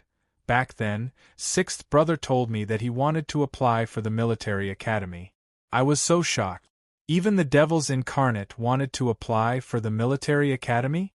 Big family Xia incident. The one who spoke was Xia Jinyuan's third brother, who was engaged in missile research and development. He was a military engineer working somewhere in the northwest of China. He was transferred to the northwest and didn't return home for 4 years. He didn't even call home for 4 years. It wasn't until a certain missile was successfully developed and mass-produced that he got a 1-month leave to visit his family. Xia Jinyuan's eldest brother had also joined the army. He was the eldest son of his uncle, Xia Anghua. He was 41 years old this year and was now a brigade commander. Unlike the eldest son of the deputy chief of staff Du Kaiwei, the fourth son of the family Xia Yiwei's elder brother, Xia Yuzheng, was 36 years old this year. He was also serving in a brigade in the Nanguang military region. He was also a regiment commander, but his military rank was 1 level higher than Du Kaiwei's. He was a colonel. Fortunately, they all wore casual clothes during the new year. Otherwise, it would be scary to see a room full of military uniforms and military ranks. Chapter 2015. Xia Yiwei came in and was welcomed by everyone. They all asked her to sit down quickly. Come, Yiwei, sit next to Big Brother. How can Yiwei sit still? She's afraid that old master will make things difficult for her boyfriend. Xia Junbai, the cousin of family Xia's ancestral home, teased. He was here to pay a New Year's visit.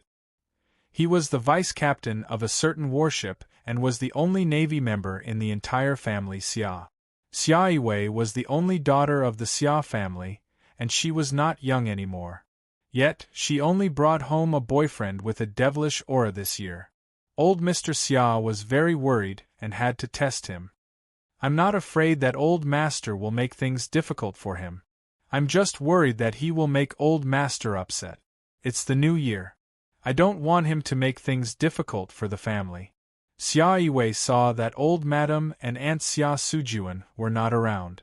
She sat down and asked, "Where are old madam and aunt?" In the flower room, Auntie Xiao said that the hexagonal red flower had bloomed. Old madam happily pulled my mother over. I have to thank the camellias for blooming in time, allowing me to be free for a while. A girl who was about 23 or 24 years old said with a smile as she winked at Xia Yiwei, as if she was trying to convey a message. A handsome young man sitting next to her raised his hand and gave her a light smack on the head. He smiled and said, "Behave yourself. If Mom doesn't see you when she comes back, she'll have a hard time." The man's words filled the room with laughter. Old Master Xia had 4 sons and 1 daughter. He didn't have many grandsons, granddaughters, and maternal grandsons. There were only 9 of them in total. He had 6 grandchildren. Xia Jinyuan was the youngest, and his grandson, Zhou Yichen, was not included. He only had 1 granddaughter, Xia Yiwei, and 1 granddaughter, Zhou Yijin. This year, when they returned to the ancestral home for the new year, except for Xia Jinyuan and Xia Yuzheng, the rest of the grandchildren gathered together. It was very lively. Zhou Yijin, who had been knocked on the head by her older brother, glared at them in dissatisfaction. She snorted and ate the melon seeds even faster. You don't go out and cause trouble for your mother. That Du Jie only said a few words about others. What are you angry about? You've been angry from the eve of the Lunar New Year to the second day of the Lunar New Year. You're really petty. Zhou Yichen bluntly exposed his sister's shortcomings in front of his cousins. He was a teacher in the command school and had an elegant temperament. When he spoke, he was neither hurried nor slow and had a sense of rhythm. Don't you already know what kind of person she is? What's wrong with letting her say a few words? It's not your business anyway. How is it not my business? She insulted my good friend, Wei Jiue. How can I not be angry? That treacherous, cunning, hypocritical, pretentious and hateful woman. Just looking at her makes me sick. After saying that, she even made a gesture of vomiting. Her girlish behavior made Xia Yiwei and the others not know whether to laugh or cry. Among the siblings, Zhou Yijin was actually the youngest. At that time, no matter how much of a jerk Xia Jinyuan was, he had never bullied her. When she graduated from university at the age of 22, she signed up for the army behind her aunt's back. She did not rely on her family's connections and was assigned to the Nangguang military region with her good friend, Wei Jiue. She entered the telephone company, and Wei Jiue entered the arts regiment. They knew the relationship between family Xia and the Du family. Now that Du Jie was mentioned, they naturally helped Zhou Yijin. The second son, Xia Yiding, smiled and said, "Do you want to ask Brother Yujing to transfer you out of the Nangguang military region? So that you won't be angered by Du Jie." Chapter 2016. The reason why family Xia was able to become the most influential family in the capital was because everyone in the family was very united and never did anything that would harm the family. Just like the Du family, who did not dare to openly fight with family Xia, they would play some tricks from time to make things difficult for family Xia. However, those little tricks were all unpresentable. No wonder family Xia looked down on them. Although Zhou Yijin's surname was Zhou, half of her blood came from family Xia. Like all family Xia's people, she was born with a rebellious nature. Hearing this, she wrinkled her nose and said, "Why should I leave? If anyone has to leave, it should be her. I don't want to trouble Brother Yujing. Let's not talk about her. Let's not talk about her. Let's talk about Sister Yiwei's boyfriend and Brother Jinyuan's girlfriend. Yesterday, I secretly heard third uncle say that he went to meet Brother Jinyuan's girlfriend. Old Madam even complained that third uncle didn't bring her granddaughter-in-law back. The 24-year-old girl grew up in a good family environment. While she was mature, she still maintained a pure and kind heart. The words she spoke to her family were full of a little girl's naivety. Xia Yiwei picked up an orange from the fruit plate on the coffee table and threw it into her arms with a smile. "What do you want to know? Did the little girl also fall in love with him? Do you want to bring a boyfriend home for us to meet?" "Sister Yiwei, you are my target." Zhou Yijin, who caught the orange quickly, raised her eyebrows playfully. She waved the yellow fruit in her hand and smiled brightly. "When the time comes, I would like to ask Sister Yiwei how to be single for so many years." "How dare you make fun of your sister Yiwei? You really need to be taught a lesson. Jin, it's not that scary to piss off your mother. It's scary to piss off Queen Wei." Zhou Yijin returned a look that said, "I'm not afraid." Then, she immediately stood up and handed the cut orange to Xia Yiwei. She held Xia Yiwei's arm and smiled sweetly. "Sister Yiwei, tell me about Brother Jinyuan's girlfriend. Third uncle must be very satisfied with her. Otherwise, how could he tell old Madam that it's better to wait for sixth brother to come back and not scare her away?" Everyone was interested in sixth brother Xia Jinyuan's girlfriend. As the only one who knew a little about it, Xia Yiwei became the focus of attention. Xia Yiwei, who was elegantly tidying her hair, looked at the burning gazes. She curved her lips slightly, revealing an intellectual and dignified smile. "You're a pretty good girl, Yijin. If I hand you over to sixth brother's girlfriend, you'll be reborn within 3 months and become the pride of your parents. The eldest brother, Xia Lingxiao, was rather interested. Originally, he only wanted to know if the relationship between the two of them was okay. Now that he heard the arrogant Xia Yiwei praising Yi Jian, Xia Lingxiao was interested in Yi Jian herself. What kind of girl is she? Xia Yiwei didn't mind putting in a few good words for Yi Qian in front of his family. It didn't matter whether he said it or not.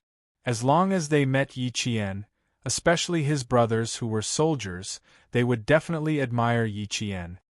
A girl who can catch sixth brother's eye. Brother, what do you think? She's a very good girl. She's skilled, talented, and beautiful. She's talented, beautiful, and skilled. Sixth brother has good taste. You've got a treasure. This was a very high evaluation. The men of family Xia sat up slightly. As the eldest brother, Xia Lingxiao smiled and said, Our queen of family Xia has never praised another person of the same gender. It seems that sixth brother's girlfriend is really good. Chapter 2017. Xia Yiwei liked Yi Qian's unpretentious personality.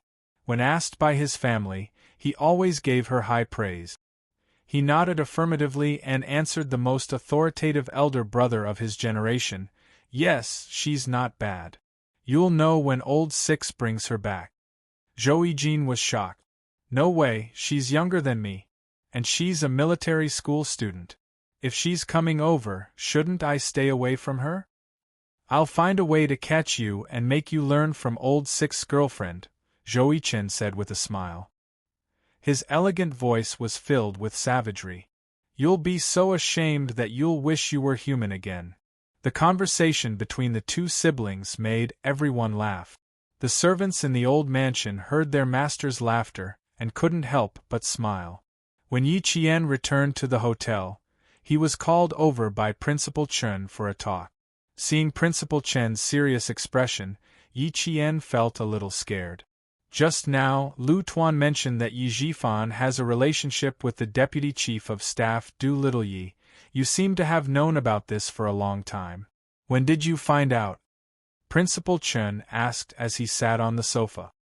His voice was very deep, which made Yi Qian's heart beat faster. She didn't know when she had angered Principal Chen, but after thinking about it, it didn't seem to be the case. In the hospital, Captain Xia had told him to keep this from Yi Qian for the time being. Even the fact that Yi Zhifan had a relationship with the Deputy Chief of Staff Du was not to be mentioned to her. However, little Yi didn't seem surprised. Instead, she seemed to understand. It was enough to show that she already knew, but it couldn't have been Captain Xia who told her. So that's what happened. Yi Qian pursed her lips slightly. After thinking for a while, she told him everything that happened in the mall today. When I left, Sun Dongqing told me that I wouldn't be happy for long. Once Yiying enters the army, I'll suffer. So, when Lu Tuan mentioned that Yi Zhifan had a relationship with the Deputy Chief of Staff Du, I wasn't surprised. Fortunately, she met Yi Zhifan and his group in the morning. Otherwise, she really couldn't explain why she wasn't surprised. It was actually something she knew in her previous life. Principal Chen nodded slightly at her explanation. I see. That makes sense. Since you already know, there are some things that I don't have to hide from you anymore. Principal Chen told Yi Qian everything that he had discussed with Xia Jinyuan at the hospital that day. After Chief Kai went to the University of Science and Technology of China to look for Yi Qian and deal with Sun Yaozu, Yi Qian already knew everything that Xia Jinyuan wanted to hide. The only thing she didn't know was that Yi Zhifan had a relationship with the Deputy Chief of Staff Du because he had saved the Deputy Chief of Staff Du's son. Captain Xia suspects that the two parties are in cahoots.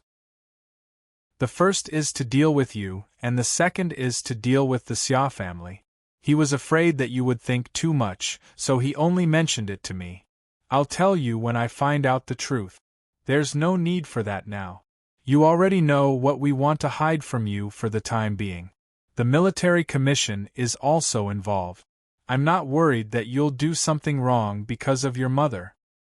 Also, you can't blame Captain Xia for not telling you. I saw that you were about to take the exam, so I told him not to tell you so that you wouldn't be distracted. Principal Chen didn't want to take all the blame for the gap between their lives. If Captain Xia didn't report your mother's matter directly to Commander-in-Chief Xia, I'm afraid that the military commission wouldn't know about it. You can't blame Captain Xia. You should thank him properly. Chapter 2018. Yi Qian could tell that he was defending Xia Jinyuan. He rubbed his forehead and said helplessly, Uncle Chen, I'm not an unreasonable person. Why would I blame him? Just as you said, I should thank him properly. Principal Chen nodded in satisfaction. That's good. When Yi Qian returned to his room, his smile disappeared. His picturesque eyes revealed a sword-like coldness. Ying had saved her life. It seemed that Ying might really enter the army. She only hoped that the military commission would act as soon as possible and cut off Yi Jifan's career. That way, even if Ying entered the army, she would still be the daughter of a guilty official.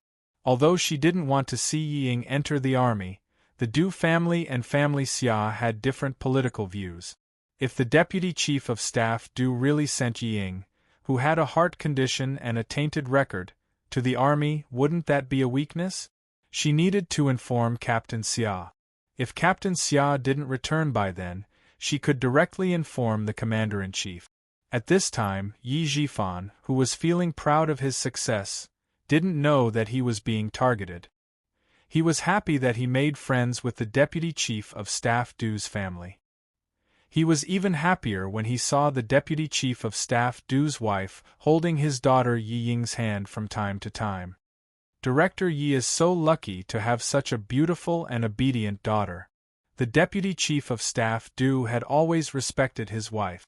To put it bluntly, he was afraid of his wife. Seeing that his wife liked the little girl, he smiled and said, I have a younger daughter. She's 4 years older than Director Ye's daughter. She's also very obedient. When she enters the army, the two of them will definitely have many things to talk about. Director Yi knew that the deputy chief of staff Du had a daughter in the Nanguang military arts troupe. He was so happy that he flattered without batting an eyelid. Your daughter is the real daughter of a famous family. My daughter is at most a pretty girl from a humble family. Don't annoy your daughter. Regarding the matter of Yi Ying entering the army, it was finally confirmed this time. Even Madame Li had nodded, there were no more questions. Mrs. Li was very satisfied with Yi Jifan's eloquence. He was very good. He was not flattering her, but he always said good things about her family style and education. Such good words were really likable. Therefore, he said, Director Yi, you don't have to belittle yourself. A pretty girl from a humble family also has her own advantages. Although my daughter is well-behaved, she is too opinionated. Director Ye's daughter is so well-behaved. She's considerate and can listen to the adult. Most children nowadays like to make their own decisions and think that they are so great. In reality, they are nothing without the protection of their parent. Director Ye's daughter is very good. I like obedient, sensible, and well-mannered children. Although she inadvertently revealed a seductive attitude that made people feel uncomfortable, her words were gentle and delicate. No matter what she said, her sitting posture was not right, and her face did not show any anger or embarrassment. Instead, she asked him for advice very gently. From this point of view, she was better than many girls who thought they were good at everything. You flatter me. Ying doesn't dare to be rash in front of you. I always feel that everything you say is right. Ying will listen carefully. Ying looked as if she could not stand the compliment. Her face was full of shyness. You have a temperament that others don't have. I can't describe it. Ying only feels that if Madame can give me advice, even if it's just a little bit, I will benefit for the rest of my life. If Yi Jifan's words satisfied Madame Li, then Yi Ying's words really touched the bottom of her heart. Madame Li's originally polite smile immediately became more sincere. Chapter 2019. Mrs. Li, who had been strong all her life, hated it when others disobeyed her. What she liked most was when others did as she said. Mrs. Li laughed at Yi Ying's words. What an obedient girl! She looks good and has a good temper. Director Yi, you are so lucky. In the face of praise, Yi Jifan didn't show his joy on his face. His attitude was quite good. He said modestly, Madam, you flatter me. I'm relieved that I didn't make you angry. He was telling the truth. He had wanted to bring Sun Dongqing, but he changed his mind and only brought Yi Ying. He was really worried that Yi Ying would say something wrong and make Mrs. Li angry. Sun Dongqing would make a scene on the spot, and then his relationship with Mr. Du's family would be broken. Now that he had seen Yi Ying's outstanding performance from beginning to end, Yi Jifan had already decided that he would rather bring his daughter than Sun Dongqing out for social events in the future. Seeing that her father was satisfied, Yi Ying heaved a sigh of relief in her heart. She did not know Mrs. Li's temperament, but she knew that all elders liked obedient and gentle young people. Therefore, she followed Mrs. Li's wishes the whole night. She did whatever Mrs. Li asked her to do. In order to enter the army, it was worth it to be lectured by the wife of a deputy chief of staff. Some people would never be lectured their whole life, just like that wretched girl Yi Jian. The next time they met, he would definitely scare her. What was so great about going to the military school and wearing a military uniform? As long as Yi Ying wanted it, there was nothing she could not get. Yi Ying lowered her eyebrows, and a trace of pride flashed through her eyes. She was still as obedient as Mrs. Li saw her. Yi Ying, who was good at pretending to be obedient, watched Mrs. Li get into the car and leave. She was really relieved. She had been worried the whole night when talking to such a noble lady, for fear that she would make her angry.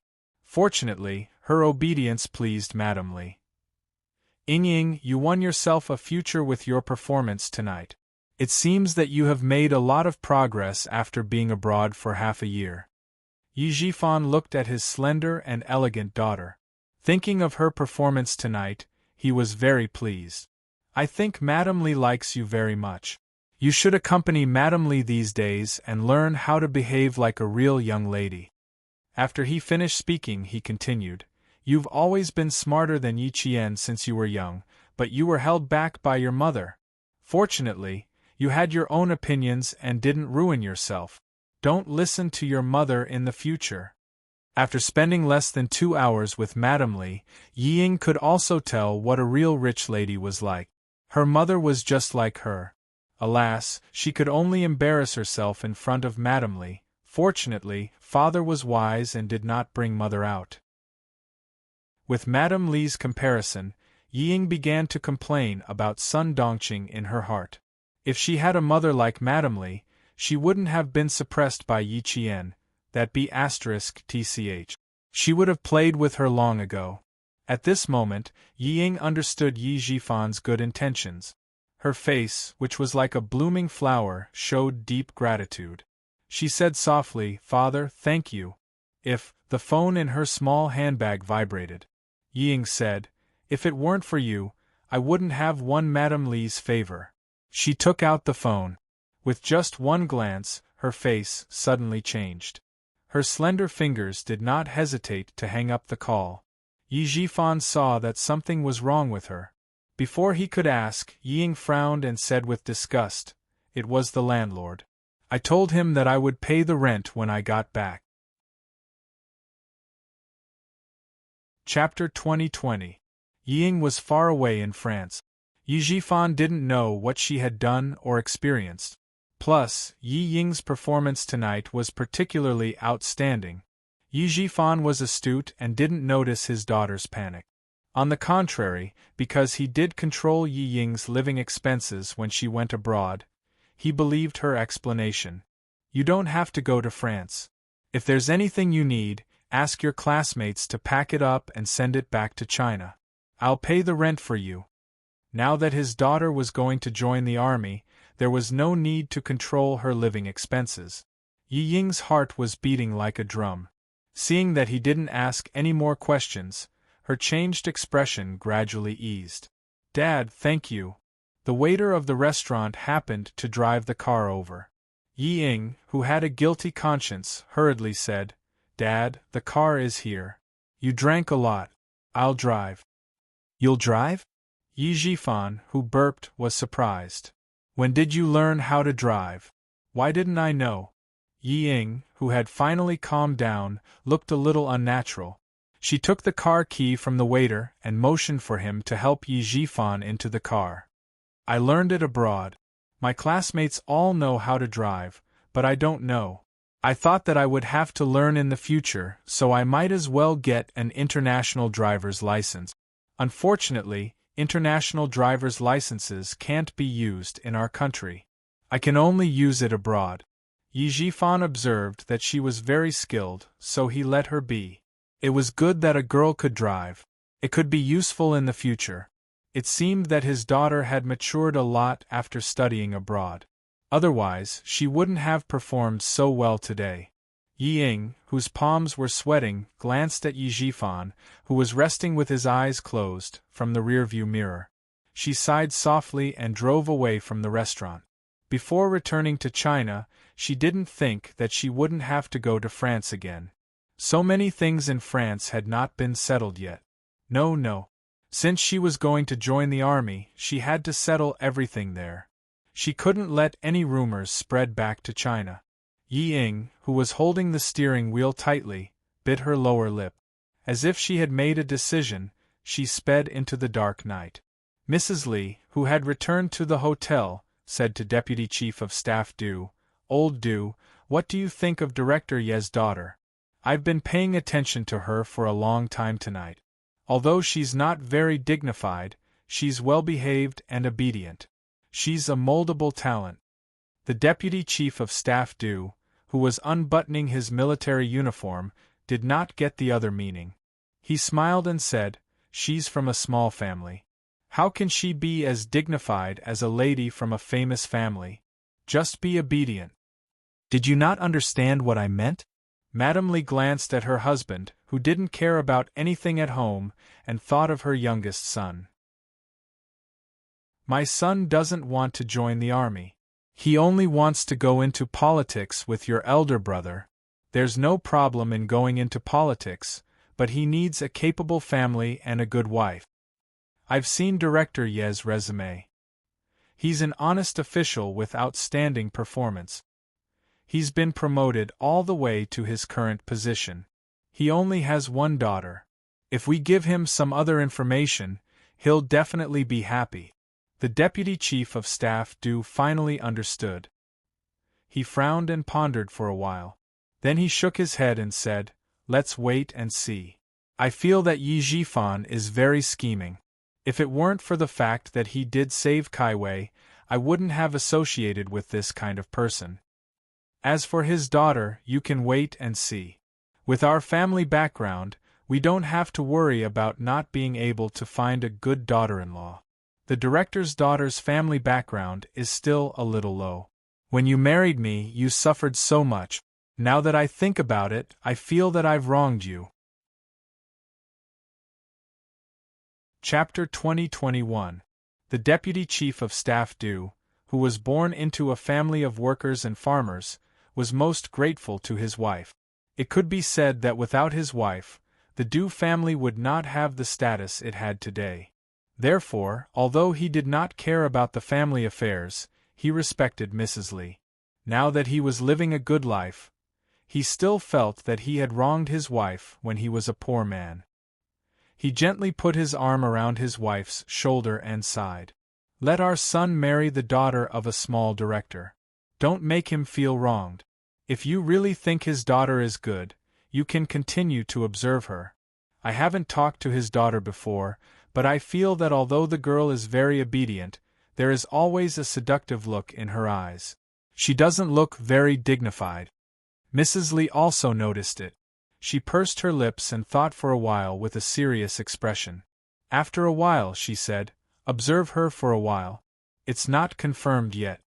Girls who were not dignified and seductive were usually not suitable to stay at home, let alone put their thoughts on the family. Rest early. You have an inspection tomorrow. I'll let Director Ye's daughter accompany me around and observe her carefully. If she's really good, I can consider her as my son's daughter-in-law. Anyway, my son is still young, so I'll slowly choose from the girls I like. Mrs. Lee, who was old and tired, yawned. Seeing her husband turn on the TV, she casually picked up a black leather menu on the bedside table.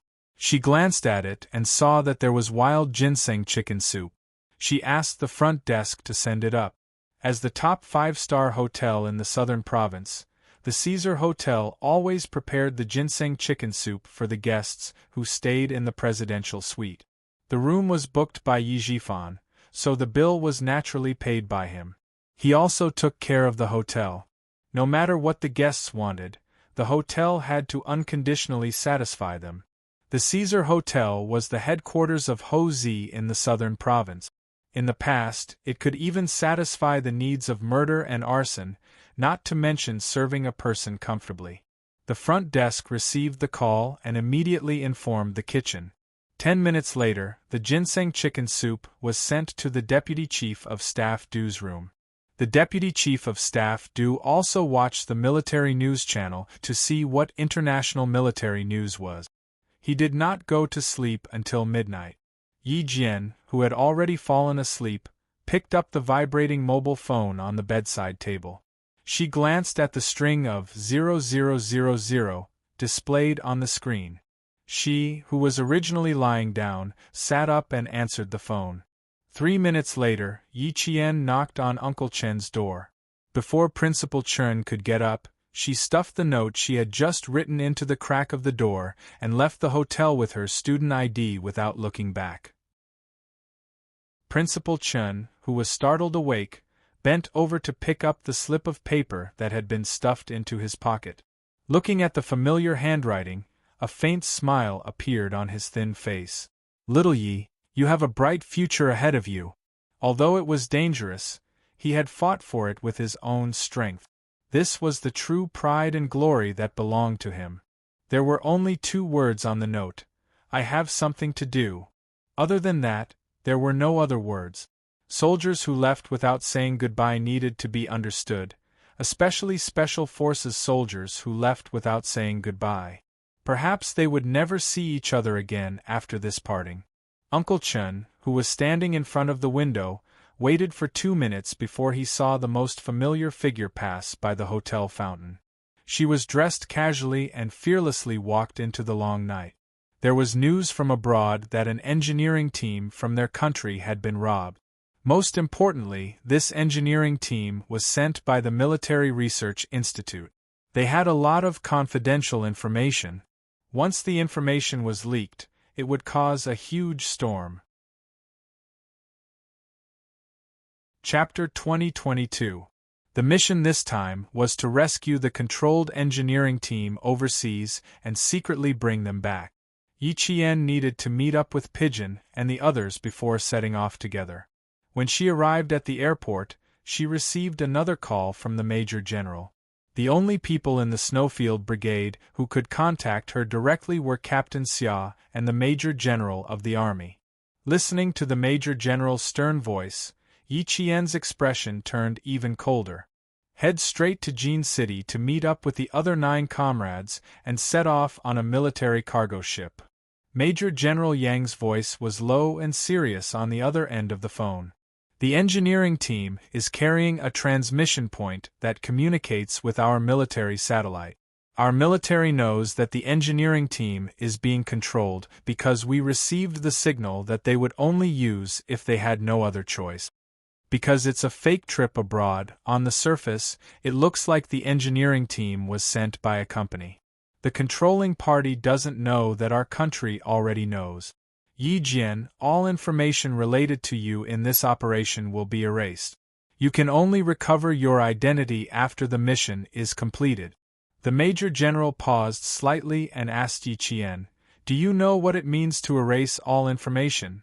"I do," Yi Qian answered in a low and cold voice. Including my school record, all personal information related to me will be erased. I will no longer be a legal citizen of our country. I will no longer exist. That's a very comprehensive understanding. There's more important information that will be told to you when you meet up with your comrade. It was not convenient to say too much over the phone, so the Major General reminded Yi Qian before hanging up. At 3:20 a.m., Yi Qian took a plane from Nan Province to Jin City Airport. Pigeon had already arrived at Jin City Airport. After the car stopped, he turned around and said to the two comrades sitting in the back, "She will arrive at the airport in 3 hours. You two haven't seen her yet, but I have. I'll just go in and pick her up when she arrives." The people in charge of the overseas rescue mission were all from the Snowfield Brigade. Everyone's code name was Chinese. Other than Pigeon, there were 2 other comrades in the car. One of them was called Weaving Sparrow, and the other was called Walking Cuckoo. Both of them had been overseas for training some time ago and had only returned a month ago. The country they went to was a country that was exposed to the sun all year round. Both of them came back with tanned skin. Since it was winter in their country, they had to take care of their skin for a month before their skin tone lowered to a healthy bronze color. When the two heard this, they shook their heads at the same time. GK said seriously, "It's precisely because we haven't seen her before that we should go and pick her up. We can't be casual when meeting for the first time. We have to be polite." Seeing this, the pigeon smiled and said, "All right, let's go together. Yi Qian is easy to recognize. Although you haven't seen her before, you'll definitely be able to recognize her from the crowd." As a soldier, he had a familiar aura, so naturally, he could recognize him at a glance. Zhou smiled and said, "I want to see if she can recognize us at a glance. Pigeon, you wait outside. Weaving Sparrow and I will go in to pick her up. How about it? You want to test Yi Qian's judgment? Ha ha, as long as she sees you, she will definitely recognize you at first glance," Pigeon said confidently. It was obvious that he recognized Yi Qian's ability. Yi Qian wasn't an ordinary female soldier. With her amazing shooting skills, she could crush everyone. Even so, Pigeon didn't stop his comrades from testing her. This was their first time working with Yi Qian. It was only right for them to speed up their cooperation in the future. Chapter 2023. Weaving Sparrow and Zhou didn't mean to make things difficult for Yi Qian. They just wanted to deepen their understanding of each other as soon as possible. Yi Qian only knew that a comrade from the Snowfield Brigade would come to pick him up, but he didn't know who it would be. She followed the crowd to the exit. When she was about 5 meters away from the exit, her gaze swept across the crowd. Weaving Sparrow and Zhou, who were mixed in the crowd, saw many tourists arriving in Jin City in the early morning.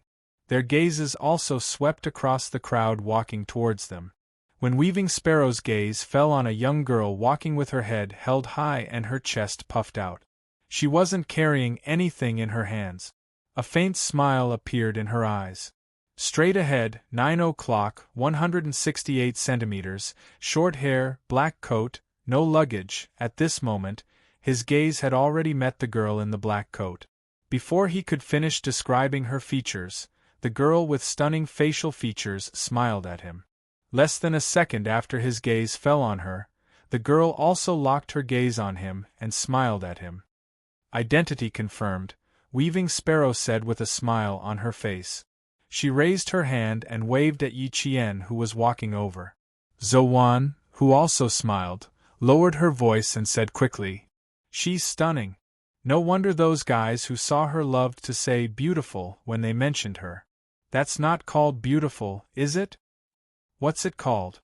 Weaving Sparrow, who also had a look of amazement in her eyes, quickly said. She had to finish before Yi Qian got close. It would be awkward if she heard. "Are you stupid? It's called stunning." Zhou, who still had a smile on her face and didn't move her lips, said quickly and fell silent. They were all specially trained special forces. They knew a little about lip reading. Yi Qian definitely knew it too. Yi Qian could recognize his comrades from the Snowfield Brigade, just like how they could recognize her. There were two main reasons. The first, temperament. The second, the gaze. As soldiers who had undergone strict training, their temperament was often different from ordinary people. Yi Qian could see the sharpness in the eyes of the two people in casual clothes. Yi Qian, who was smiling at them, quickened his pace and walked over. Weaving Sparrow was a southerner, while Zhou Wan was a northerner. If they hadn't introduced themselves, Yi Qian wouldn't have been able to tell that one was a northerner and the other a southerner. Their physiques and heights were about the same, and they didn't have any local accent. It was indeed hard to tell. As the scout, Sparrow Weaver introduced herself and quickly explained why they had come to pick her up. Pigeon told us that you would definitely recognize us at a glance. I thought you would definitely recognize us, but it would take at least a few seconds. Who knew that you were only 2 seconds behind me? It's easy to recognize you. You were sizing me up just now, so it's easier for me to detect you. After shaking hands with the two and briefly introducing himself, Yi Qian smiled and said, "You have the same aura and the same gaze. It's hard not to recognize you." GK and Zhou Wan laughed softly. The two of them walked out together with Yi Qian. When the pigeons who had been waiting outside saw the three of them, they smiled and went over to welcome them. "Happy New Year, Yi Qian." "Happy New Year." When Yi Qian saw her comrades, the smile on her delicate lips deepened. "I haven't seen you in a few days. Why do I feel like you've put on some weight?" "No way. You can tell?"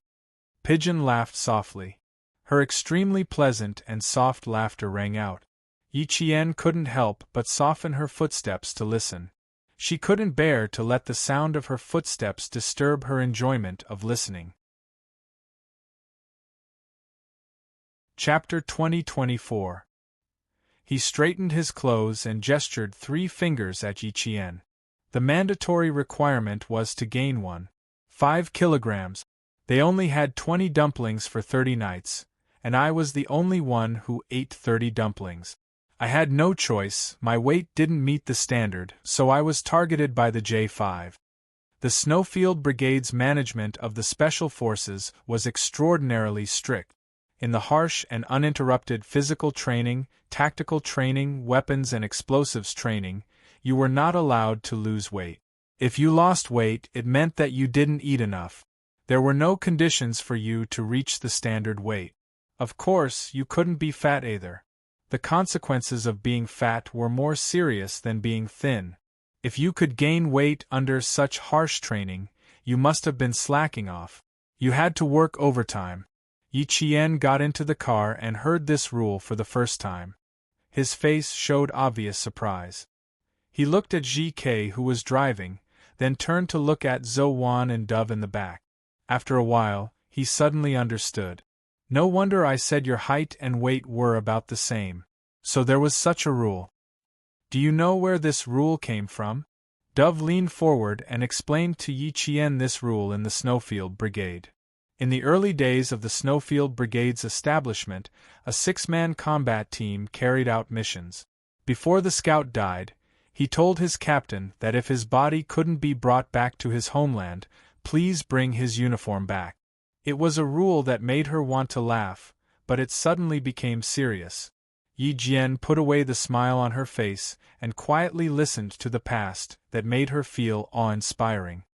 At that time, there was no way to bring his fallen comrade back to his homeland.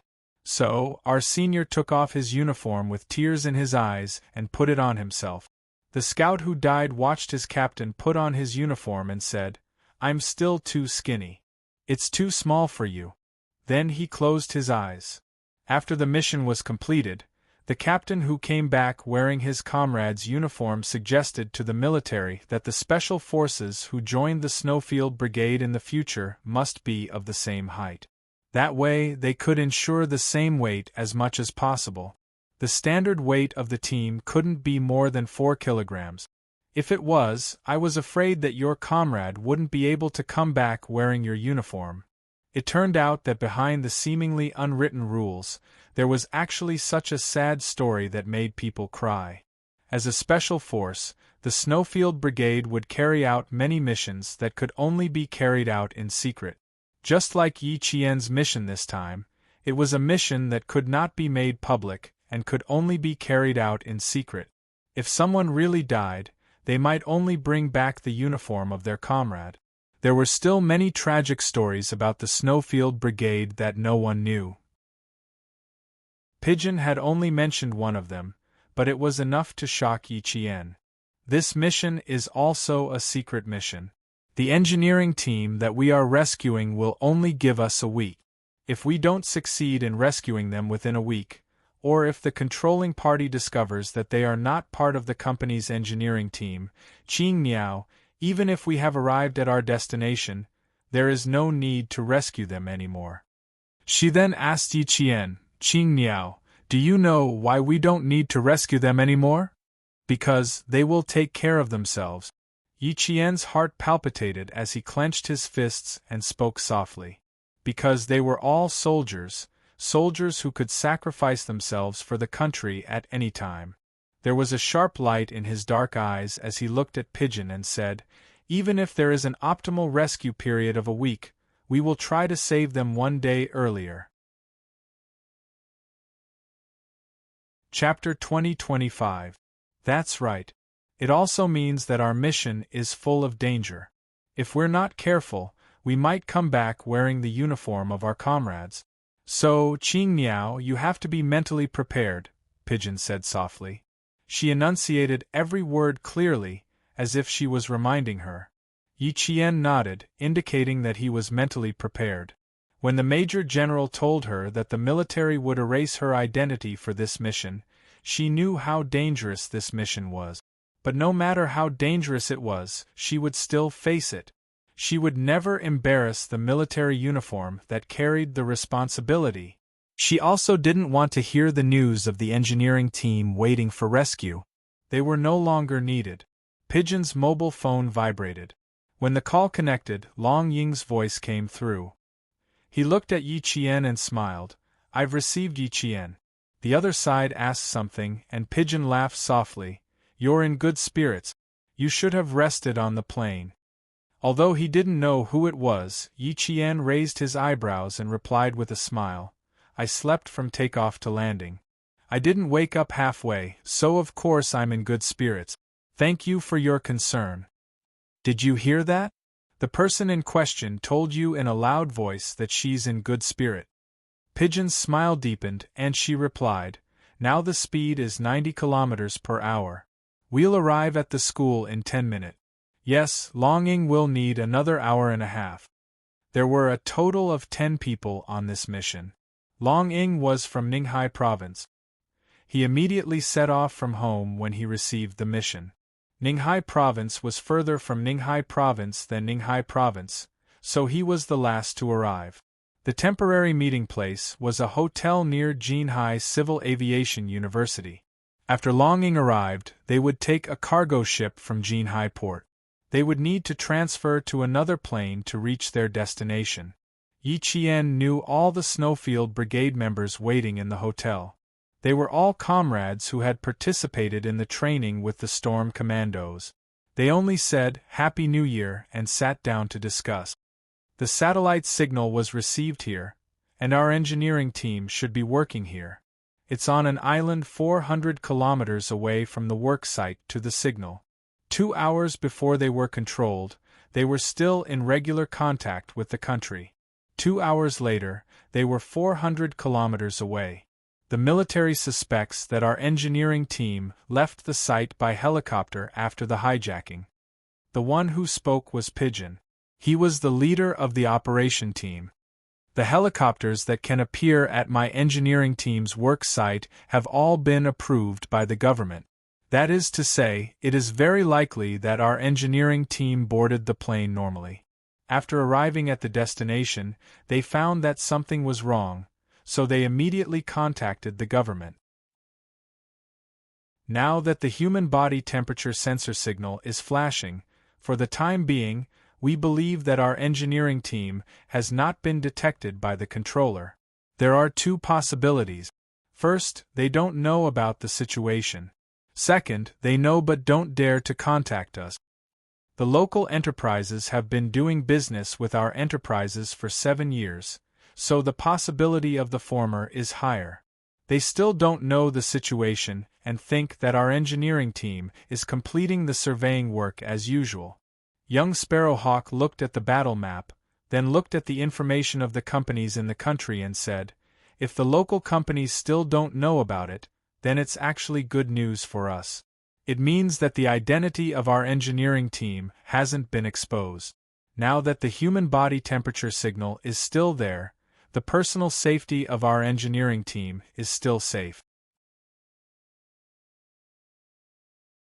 Chapter 2026. In the room where the curtains were closed, only Pigeon's soft chirping could be heard. It was no longer as soft and gentle as usual. Instead, it was filled with coldness. That's right, but if the human body temperature signal disappears, it means that our engineering team is in danger. He tapped lightly on his notebook with a pencil. According to the military's arrangement, we need to take a 48-hour cargo ship and then transfer to a plane to the destination country. Since the satellite signal is coming from the island, we need to sneak onto a sightseeing cruise ship and jump into the sea when we are about 34 nautical miles away from the island.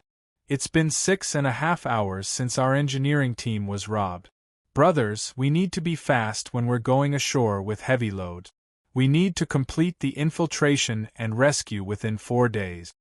Instead of taking a plane to the destination country, they took a cargo ship to sneak in. Then, they used a fake identity to enter the destination country. This was all for the sake of concealing their identities and the difference in time. Next was the assignment of the combat mission. Even though Chong-Ing had not arrived yet, he had been assigned a mission that would be given to him when he arrived. Without using a pen or paper, Pigeon, whose fingers were soaked in water, placed the assignment on the dark coffee table in the hotel according to the satellite map of the island. The standard operation team consisted of 6 people in a team. There were 2 snipers, 1 explosives expert, 1 firepower support, and 2 assaulters. This mission was a covert rescue mission, so there were 2 rescuers, 1 firepower support, and 1 assaulter. The mission of the team of 10 was clear. For this mission, Pigeon arranged for Yi Qian to be the first assaulter. You have a petite physique and are good at stealth combat. You are very suitable for infiltration on the island. Bai He will be the second assaulter and will be in the same team as you. Bai He and Yi Qian had worked together before, so it was best for them to be in the same team. The 2 did not have any objections. The rescue team will be the last team to infiltrate the island. They will also be the reinforcement team. Banjo, Vulture, you 2 will be in the same team. Yes. Following Pigeon's arrangement, the team members who had their own positions nodded without any objections. Every member of the Shui Yu team had a main attacker and a support attacker. They could be either assaulters or exploders. The only difference was that they were strong in one area and weak in the other. Just like Yi Qian, she could be both an assaulter and a sniper. Pigeon, who had been on a mission with Yi Qian, knew her strengths and would naturally arrange things according to her strengths. 10 minutes before Long Eagle arrived, Pigeon carefully wiped the tea table with a wet towel to avoid leaving fingerprints. When Long Eagle arrived, the group of 10 immediately left the hotel and headed to the port of Jin City to board the ship. The cargo ship was a cargo ship that transported weapons from outside the country. It was controlled by the country, and those who could board the ship were all active soldiers of the country. Even so, Pigeon and the others had snuck onto the ship in secret. Even the captain did not know. The Snowfield Brigade quickly sent their coordinates back to the military. At 9 o'clock sharp, the cargo ship left the port and headed for the vast sea. Major General Liu stood up from the computer and said to the technical soldier who had been tracking the signal closely, "Take shifts 24 hours a day. No one is allowed to leave their post at will. If anything happens, report it immediately. A secret rescue mission was much more difficult than a normal rescue mission. Everyone had to be in disguise, and even the weapons they brought with them couldn't be their own weapons. With Q King as their backup, although this mission was highly dangerous, they were still very confident. Chapter 2027. The 48 hours of turbulence at sea didn't make Yi Qian feel any discomfort. She didn't vomit, dizziness, or any other seasickness. If she didn't, the other members of the Snowfield Brigade wouldn't either. They had all undergone training at sea, and these things that would affect their combat state shouldn't happen to them. There was no sunlight, no fresh air, and they didn't know when night was coming or when day would come. Yi Qian, who had been eating hardtack for 2 days, waited quietly to get out of the cabin. They arrived at a port in South Asia. This country had been trading military weapons with China. As the cargo ship was about to enter the port, the 10 members of the Snowfield Brigade came out of the lower cabin like ghosts. The military boots stepped on the iron sheet, making rhythmic thud-thud sounds. Yi Jian, who was walking in the lower cabin, could even smell the rust in the air constantly entering her nose. Left, left, left, keep up. In front of them, the pigeon's voice was so low that it could only be heard at a close distance. It ordered the comrades behind it to move forward quickly. The military provided the blueprint of the lower cabin of the cargo ship, and the 10 people left one by one according to the escape route on the blueprint. There was a time difference of almost 3 hours between the country and China. They left Jin City 48 hours ago, and arrived 48 hours later. The time in China was 9 in the morning, but here it was 6 in the morning. The port where the cargo was delivered was a military port in this country, and it was heavily guarded. The 10 people came out of the lower cabin in groups of 3 and quickly took turns to move forward to avoid the soldiers in camouflage uniforms. 4 o'clock, 3 soldiers, get out of the way. 4 meters to the deck. There are soldiers patrolling on the shore with binoculars. Group C, be on guard. Group A, B, and B, move forward quickly and exchange positions. They communicated with sign language the whole time, and they kept alternating between moving forward and being on guard until all 10 people went around the back of the cargo ship and jumped into the sea. The sea was foggy in the early morning. After entering the sea, the 10 people swam from the surface to the shore. There was a commercial vehicle arranged by the embassy on the shore, and everyone's identification was in the vehicle. The 10 drenched people got on the car and checked their IDs first. After confirming that there were no mistakes, they quickly changed. Yi Qian was a female soldier, so all the male soldiers on the bus consciously looked straight ahead. The 3 male soldiers sitting in the back covered their eyes with their clothes and turned their heads to look out the window until Yi Qian finished changing. Yi Qian and Bai He were the first to enter the departure lounge. The 10 of them only made brief eye contact when they boarded the plane. The plane took off at 12 o'clock in China. Xia Jinyuan looked down at the time and jumped into a convertible jeep. He said to a foreign man with brown hair and brown eyes beside him in fluent English, "Partner, we can start to deliver the goods and get the money. Are you sure? If there are any police officers or Chinese people, you take care of them yourself." The brown-eyed foreign man glanced at the Chinese man with contempt. This Chinese man was crazy about money. He really didn't mind if the police opened fire and let him have a taste of his own medicine. Wearing a pair of ripped jeans and a motorcycle leather jacket, Xia Jinyuan's eyes were full of arrogance, and his temperament had changed drastically. He was no longer a soldier, but a Chinese man who worked for an arms dealer who sold guns and ammunition. He was willing to sacrifice his life for money. Xia Jinyuan raised his eyebrows at the man who had one arm on the car door.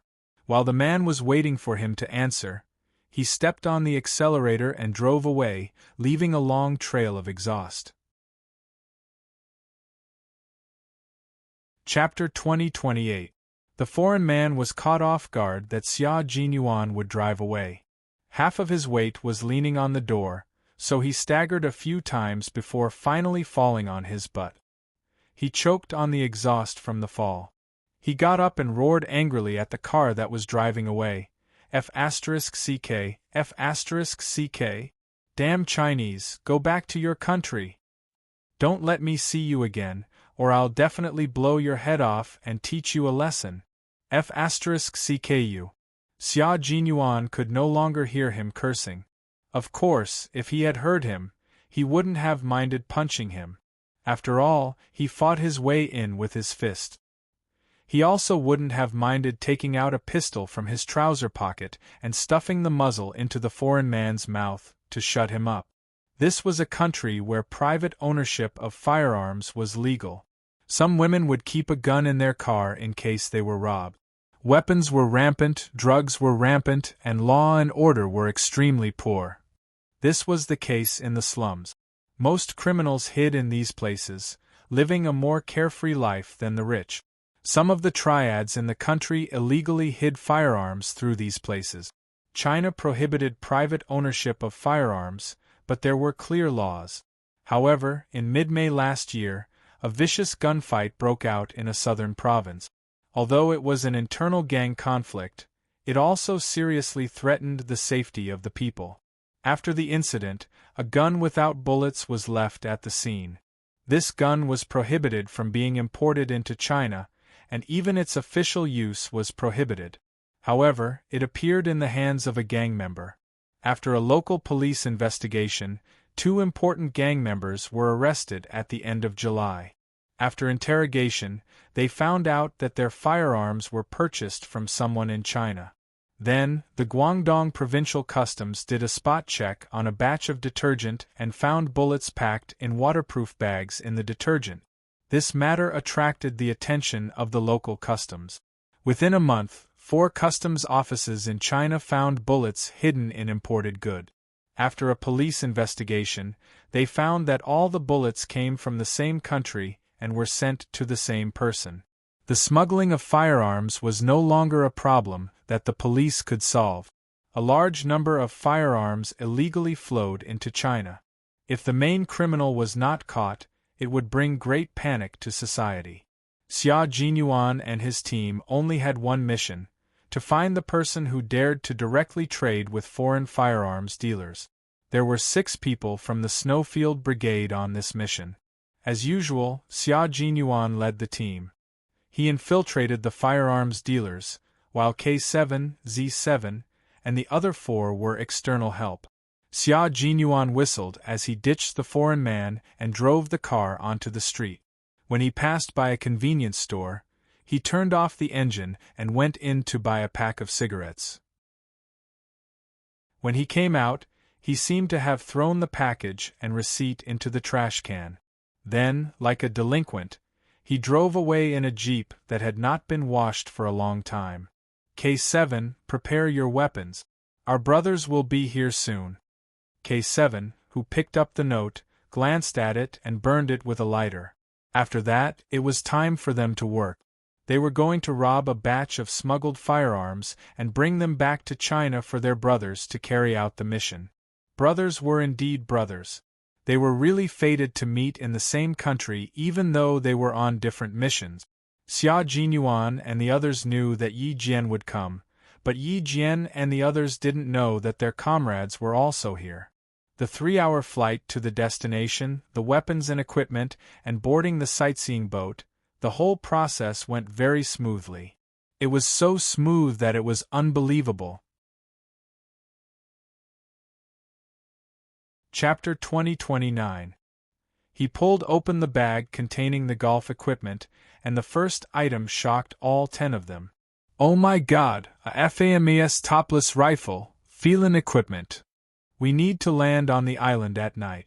The FAMAS rifle is equipped with aiming equipment and night vision equipment to improve combat stability. Pigeon took out the topless rifle and put it away. He then took out another piece of equipment from the golf bag and waved it at his comrades who were starting to equip the topless rifle. Another good item, a bone conduction microphone, a piece of equipment for the U.S. Special Forces. The bone conduction microphone was currently the most advanced type of radio communication. Unlike the laryngeal vibrating headset, it consisted of an ear, a bone conduction microphone, and a bone conduction loudspeaker. It was a type of wireless communication that could be completed by moving a PTT switch. When fighting inside city blocks and buildings, under the interference of loud gunfire and noise, it was often difficult for combat personnel to clearly hear what their comrades were saying. However, there was always a situation where one couldn't clearly hear what their comrades were saying through the earpiece. It was a type of microphone that could vibrate through the skull and transmit sound to the headset. Even the comrades who were at the edge of gunfire could hear clearly what was being said. To be able to obtain equipment only available to the special forces in a foreign country. The 10 comrades of the Snowfield Brigade looked at each other. This was a little difficult to explain. How did the military get their hands on such advanced equipment? The electronic equipment included GPS, bone conduction microphone, tactical vests, a topless rifle, and 4 magazines of ammunition per person. In addition to the rifle's original magazine, there were a total of 125 rounds of ammunition. Daggers, climbing ropes, military boots, helmets, bulletproof vests, knee guards. After checking everything one by one, the 10 of them were no longer surprised. They were all high-quality goods, and they were all Western goods. All traces of Chinese origin had been wiped clean. Pigeon turned on the only portable military computer he had brought with him. His calloused fingers quickly tapped on the keyboard. When he saw the flashing red dot, Pigeon let out a sigh of relief. It's still on the island. It hasn't moved. Other than not being able to turn on the computer for 3 hours on the plane, Pigeon would pay close attention every 2 hours to see if the satellite signal had moved or disappeared. Fortunately, the signal was still there. The closest distance between the sightseeing boat and the island was 34 nautical miles, which was 62,000 meters away from the destination. If they really wanted to swim there, it would take a few days and nights.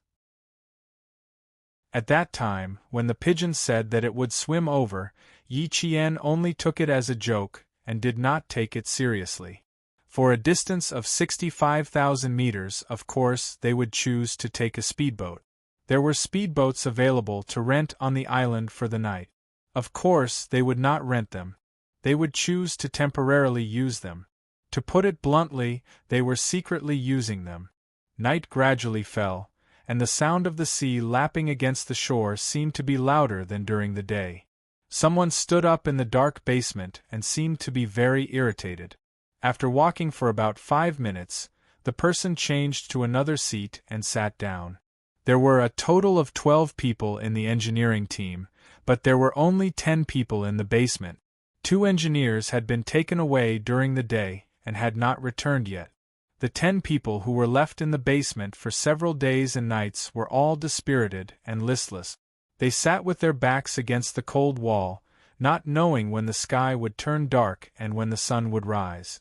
At 9 o'clock in the evening, the sound of footsteps came from outside the iron gate, followed by the sound of the lock being unlocked. The 10 people who had closed their eyes were shocked and opened their eyes.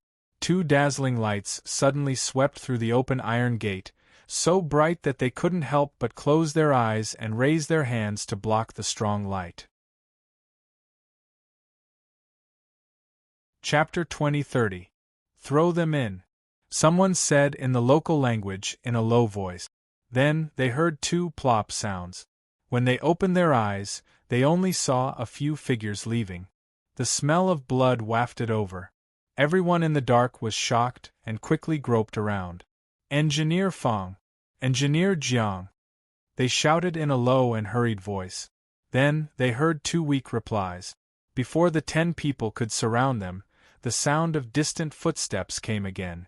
When they touched the bodies of the 2 engineers, the iron door opened again. A few figures rushed in fiercely from the strong light. Little Ding, hide in the back! Someone anxiously shouted and squeezed himself to the front. The figures that came in did not say anything. They pointed at the 2 people closest to them and shouted in the local language fiercely, You, stand up! Before the two engineers could stand up, 4 figures rushed over and forcibly dragged the 2 engineers away. Bang! The iron door closed again, and the basement returned to peace. However, everyone's heart was covered in a haze. If their identities were discovered, it was impossible for them to just take them away. If their identities were not discovered, why did they kidnap the engineers? Some people took care of the colleagues who tortured them, while others held the hand of a young man with glasses and gently wrote the words, "Persevere until the end," on his palm. The 2 of them were dragged out and tortured. In a few days, everyone would suffer a round of torture. They had already sent back the satellite signal that they had been hijacked. With the country's military capabilities, they would quickly come to rescue them. Under the premise that their identities were not exposed, they just had to endure it until the end of the day. As engineers, they always believed that their country would come to rescue them. Engineer Fong, who was lying on the ground and could not move, wrote on the palm of his comrade with trembling hands, "Initiating data destruction." All the data was on the computer they carried with them. Among them, there was a very important document related to the military that had not been sent back to the country in time because it still needed to be perfected. This document was very important. If it could not be sent back in time, it was better to destroy it directly. In a situation where they could not confirm whether they were being watched, all the important words were communicated by hand. They did not know what they would face next. The people who kidnapped them were all equipped with guns. For safety, they had no choice but to wait. The sea breeze blew across the surface of the sea, blowing away the last trace of heat from the day. The sea was a little cold. Although it was winter in China, this place was full of sunshine, beaches, and bikinis. The Snowfield Brigade members who had reached the island quickly advanced through the Phelan device. Yi Qian's voice came from the bone conduction microphone. 2 directions, east and south. 2 sentry posts. 4 targets. Got it. Weaving Sparrow and I will take care of Dongxiang. Zhou Wan's voice was low. Amidst the dense foliage, Yi Qian and Bai He launched a pincer attack from the left and right. They were so silent that not even the sound of leaves rustling could be heard. They quickly closed in on their target and used a one-hit kill method to complete their sneak attack from behind by breaking their neck. Yi Qian was also good at fighting at night. He didn't give the other side a chance to struggle and finished off the target at the same time as Bai He. Clear. Clear. The sentry posts in the east and south were cleared, and the other 6 quickly moved forward with guns in hand. The tall trees and dense foliage became their last cover, and all 10 of them approached their final destination at a ghostly speed. Chapter 2031. After running for some distance, Yi Jian looked back thoughtfully. She leaned against a tree trunk and said in a low voice, "It feels a little strange. The target I killed just now didn't seem to know how to fight back." "Didn't know how to fight back? What do you mean?" Pigeon, who was still following closely behind, asked, "What's the difference?" Yi Qian kept a lookout while frowning. "I can't describe the feeling. It felt a little like dealing with an unarmed civilian. If he didn't have a gun in his hand, she would have suspected that he was an ordinary civilian." She thought back to the attack just now. When she wrapped her arms around the target's neck, the target's first reaction was not to use his hands to break free, but to struggle and twist his body. Someone with a certain level of skill would definitely not twist their body in an attempt to break free. Instead, they would use both hands to pry off their own arms. This was a subconscious action. If there was no subconscious action at all, it meant that the other party did not even think that their lives would be in danger. In fact, they did not even realize that their necks were locked tightly. His vigilance was poor. Pigeon knew that Yi Qian would not say such things for no reason. She said in a low voice, "They have guns in their hands. No civilian would walk around the island with a gun in the middle of the night. Even if they were really civilians, they had guns in their hands and they had hijacked the construction team." "I understand. Yi Qian, who was looking ahead, nodded lightly. Since they had guns, even if they were not as skilled as Lord Shuiyu, they were targets to be eliminated to ensure the safety of the rescue team. Pigeon and the others knew that Yi Qian did not have much combat experience. Chang Ying reminded her, "Qin Niao, don't underestimate people who look ordinary. Sometimes their lethality is no less than that of a soldier." In those war-torn countries, the women, children, and the elderly in suicide bombings were all ordinary civilians. But when was the danger and destruction they carried not frightening? Yi Qian suddenly remembered the mission she carried out in Pakistan. She had taken care of the 2 gun-wielding teenagers. Chang Ying's reminder was right. When carrying out a mission, she could not treat her targets as ordinary civilians. This was a fatal oversight. When they entered the depths of the island, they could no longer hear the sound of seawater hitting the cliff. The 10 figures were like sea swallows that could face the wind and waves. They crossed the crisscrossing rocks and stepped lightly on the thick layer of fallen leaves, quickly completing their search. After passing through the forest, Yi Qian crouched behind a rock covered in moss. Through the FAMAS night vision goggles, he saw a civilian helicopter. Found a helicopter. No suspicious targets around. Qing Niao, White Crane, be on guard. Weaving Sparrow, go take a look. Pigeon immediately made the arrangements. Helicopters were the best means of escape. It would be best to rescue the engineering team and leave by helicopter. Weaving Sparrow was an expert in piloting all kinds of helicopters. After receiving the order, he and Zhou Wan quickly approached under the watchful eyes of Yi Qian and Bai He. The other 6 people surrounded the helicopter and began to clear the area. There were people in the helicopter, so Ji Ke immediately crouched down. He held the gun with one hand and let out a sigh. He raised his other hand and pressed it down, indicating for Zhou Wan to crouch down as well. Yi Qian, who was in charge of the other side of the helicopter, also saw that there were people in the cockpit. He said to Bai He, who was guarding the tail of the helicopter, "There are people. It's not easy to deal with them." The helicopter's cabin door was not like a car door that could be opened by simply reaching inside. The inside of the door was locked by the pilot. Without unlocking the door, it could not be opened. Chapter 2032. Capture them alive. Pigeon's soft but clear voice came through the earpiece. "Interrogate them properly." "Roger that." Weaving Sparrow, who already had an idea, replied in a low voice. She waved for Zhou Wan behind her to come over. After a few gestures, Zhou Wan understood and nodded lightly. She slowly crouched down below the cabin door. Since they couldn't force their way in, they had to force the people inside to open the door themselves. Weaving Sparrow made a bold decision. She raised her rifle and knocked on the door. Yi Jian, who heard the sound, had already placed her finger lightly on the trigger.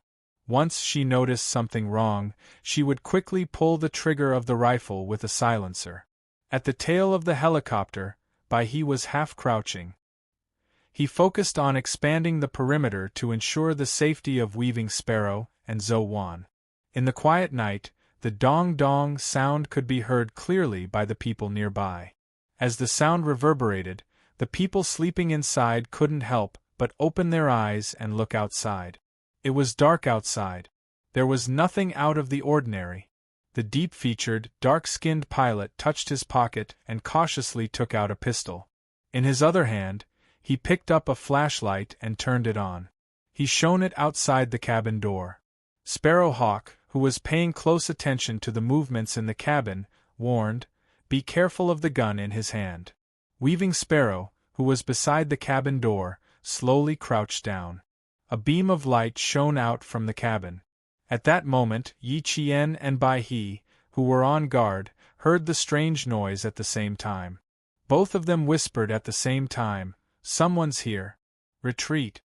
Weaving Sparrow and Zhou Wan rolled a few times and instantly disappeared behind the dense foliage. The Snowfield Brigade members who were on guard had already found a place to hide. Yi Qian aimed at a spot 10 meters away from him and reported in a low voice, 6 people. 2 of them are armed. 2 of them have their hands tied and their heads covered. As soon as she finished speaking, Yi Jian's eyes narrowed slightly, and she immediately readjusted her focus to observe. In the night vision goggles, there were no other colors other than the monotonous green. Yi Qian stared through the green at the 2 people who were being restrained. She pressed her lips together and said, "Is it possible that the 2 people being restrained are our engineers? Our engineers?" Yi Qian's words made Pigeon and the others, who could not see their target for the time being, excited. If it was one of our country's engineers who had been kidnapped, that would be great. The 12 kidnapped engineers all wore the same uniform. Look at their attire. The pigeon moved its feet and cautiously approached the closest hiding spot to the helicopter. If it's our engineers, we'll take action immediately. Yes, sir. The 10 members of the team of Shui Yu quickly entered a state of battle. Dressed the same, Yi Qian replied. Then, Bai He added, it's the same for the shoes. Regardless of whether they are our engineers or not, let's settle the other 6 first. Weaving Sparrow and Walking Cuckoo, who were closest to the helicopter, saw the vigilant helicopter pilot turn around. The 2 of them looked at each other and moved with light steps, closing the distance between them and the helicopter. The driver, who was quite alert, had already seen the light flickering in front of him. He simply turned off the flashlight in his hand and waited until the figure in front of him approached. Quite vigilant. Wait for him to fully open the hatch before we act. Sparrow's eyes flashed with coldness. She crept forward until she reached a low rock covered in moss that could only hide one person. Chapter 2033. After concealing herself, Weaving Sparrow quietly peeked in the direction of the helicopter. She lowered her head and asked Yi Qian, "How far are we from you?" They were all hiding on the other side of the helicopter. With their vision blocked, they couldn't see the suspicious person Yi Qian had mentioned. They could only ask Yi Qian and Bai He for more information. Not far, just 2 meters away. 6 meters to the helicopter. As the suspicious person approached, Yi Qian, who was hiding close to the tree trunk, slowly moved her feet. When the suspicious person was less than a meter away from her, Yi Qian circled to the other side of the tree trunk. She was very brave, but he couldn't help but break out in cold sweat. At such a close distance, even the slightest movement under her feet would be discovered. Bai He's tensed heart finally calmed down when the suspicious person didn't discover her presence. But before she could relax, she saw the audacious Yi Qian following her closely. "Qing Miao, what are you doing?" Bai He asked in a low voice. Her light voice was filled with worry. "You're too close. You'll be discovered." Instantly, Pigeon and the others tensed up. Yi Qian didn't answer. She was too close to answer. Instead, she pointed at the 2 figures and made a rescue gesture. She told Bai He that she could immediately protect the 2 people when the battle started. They might be engineers from their side. Bai He, who saw her actions clearly, took a deep breath and explained Yi Jian's behavior to his comrades. It would be better if she could protect them from a close distance. "Be careful, Qing Miao," Pigeon warned. The pigeons warned. They were here to rescue the engineers of their own country, so how could they avoid danger? She didn't stop Yi Qian. As a Special Forces soldier, she had the ability to protect herself. She also had her own judgment. She didn't want to interfere. The pilot of the helicopter had already noticed the figures in front of him. He waited until the figures came closer. Even though he had confirmed that they were from his side, he didn't immediately open the door. Instead, he pointed at the cabin door, indicating for them to come over and talk to him. It was obvious that he wanted to make sure that there was no danger around him. Young Sparrowhawk, who had been observing him, sneered, "The pilot is the main target. We can kill the rest, but we have to leave him alive." He was so vigilant. He obviously knew what they had done and could be in danger. The vigilance of the men with guns was obviously not as high as that of the driver. They strode forward and spoke loudly, as if they were certain that no one would discover them. They appeared to be quite conceited. The pilot waited for them to reach the cabin door. After a while, he unlocked the door and jumped down from the helicopter. He looked around and asked the man with the gun, "Why did you bring them out? Why didn't I receive any notice? 1, 2, 3, move out." Just as the other party was speaking, the Snowfield Brigade members who were hiding in the surroundings made their move. Yi Qian leaped up and took out one of the targets with a pistol equipped with a silencer. He then shouted in Chinese, "Get down!" The figure whose hands were tied and head was covered reacted quickly and fell to the ground in an instant. But he took care of the other target who was being held captive. Several muffled gunshots rang out. The unprepared figures didn't even have a chance to resist before they were shot dead. The moment the vigilant driver took out his pistol, Sparrow, who was hiding behind the rock, was like a tiger pouncing on a tiger. She leaped and accurately grabbed the driver's right hand that was holding the gun. Then, she threw him over her shoulder, not giving him a second chance to do so. Chapter 2034. The pilot had been on high alert the whole time. When he heard the gunshot, he immediately realized what was going on. He wanted to fight back, but he didn't expect to meet a well-trained Special Force soldier. He didn't even have the chance to fight back before he was subdued in one move. "Behave yourself. I've been watching you for a while." Weaving Sparrow clamped down on the pilot's hands and twisted them behind his back. At the same time, Weaving Sparrow grabbed a handful of rocks, grass, and leaves on the ground and stuffed them into the pilot's open mouth. The pilot was thrown over his shoulder. His chest was in pain and he wanted to cry for help, but his mouth was stuffed with something that made him want to vomit. His mouth was stuffed with rocks, sand, grass, and leaves, so he couldn't make a sound. His throat was filled with shock and fear as he struggled to escape. Zowan picked up the pistol that Weaving Sparrow had sent flying. She walked over to the struggling pilot and slowly squatted in front of him. The struggling pilot waited until his forehead was pressed against a cold metal object. The struggling pilot instantly calmed down. "Answer me seriously, carefully, and honestly. Otherwise, the bullet will go through your head." Zowan spoke in fluent English as she stared coldly at the other party. "Who are you? Why are you kidnapping an engineering team from a Chinese company?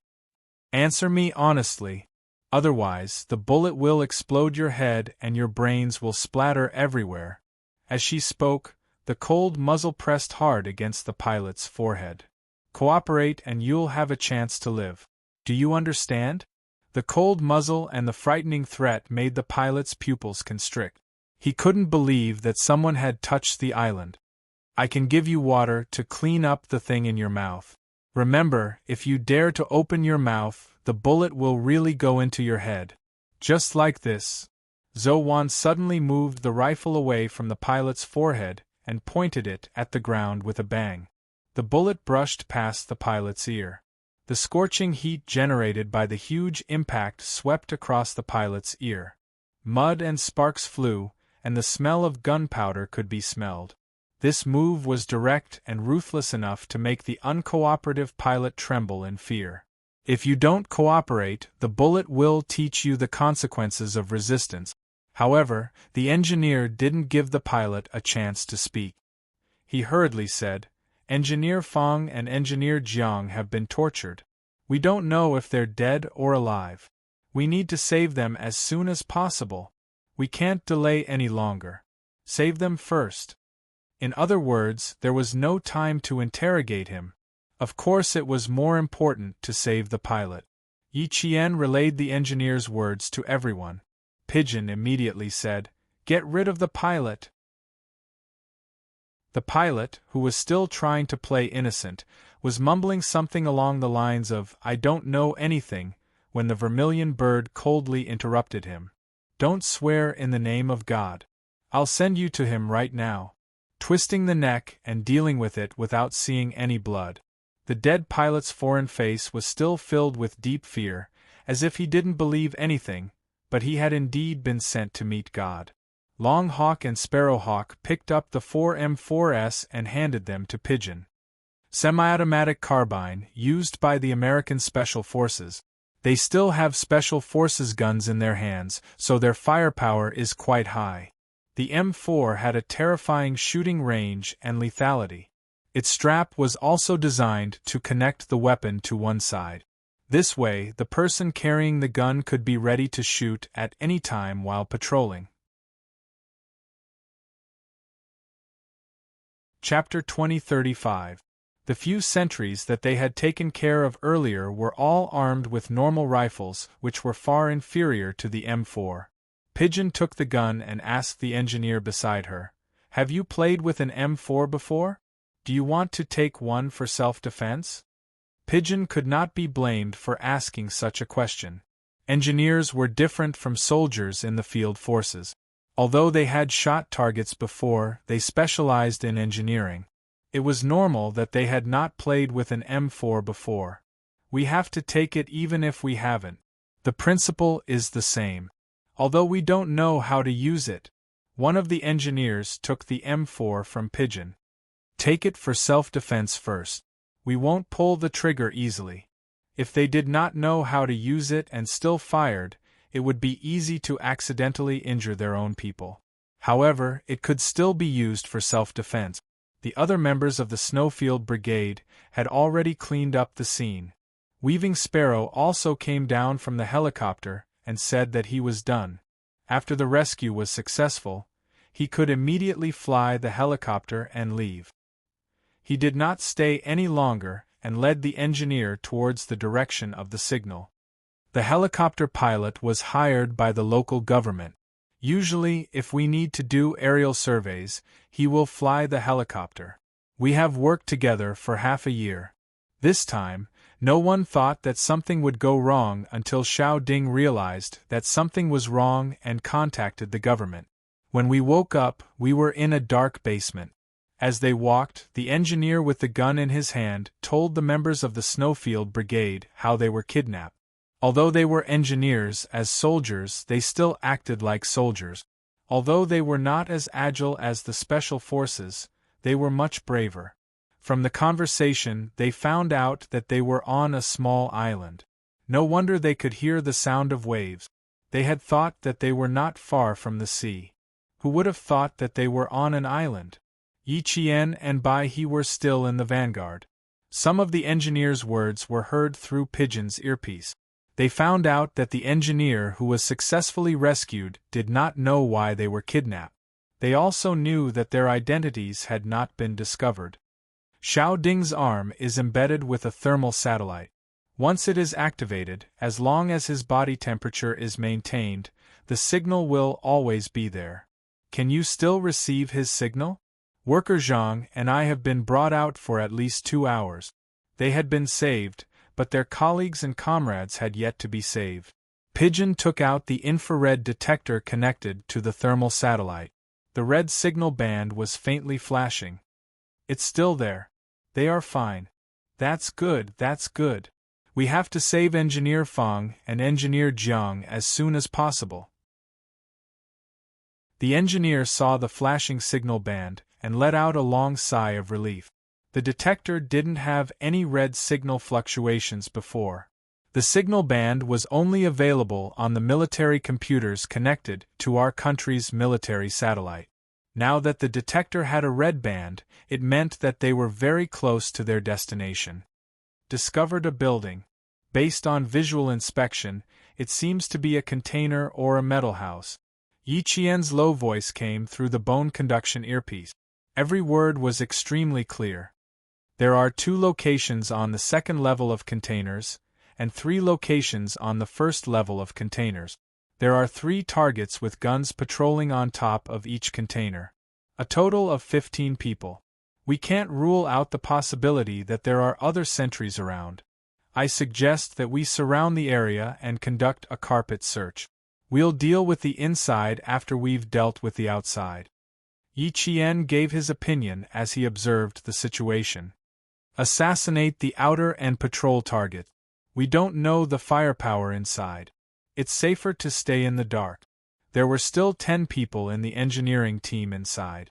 Most importantly, there were 2 injured people whose life or death was unknown. Before they found them, they couldn't fight directly. Chapter 2036. The members of the Snowfield Brigade who used birds as their codenames were the best at sneak attack. The night was dark and the wind was strong, so it was the best time to commit murder and arson. When Yi Qian mentioned sneaking up on them, it was the same as saying what all his comrades were thinking. After observing for a while, they saw a few people jump down from the containers.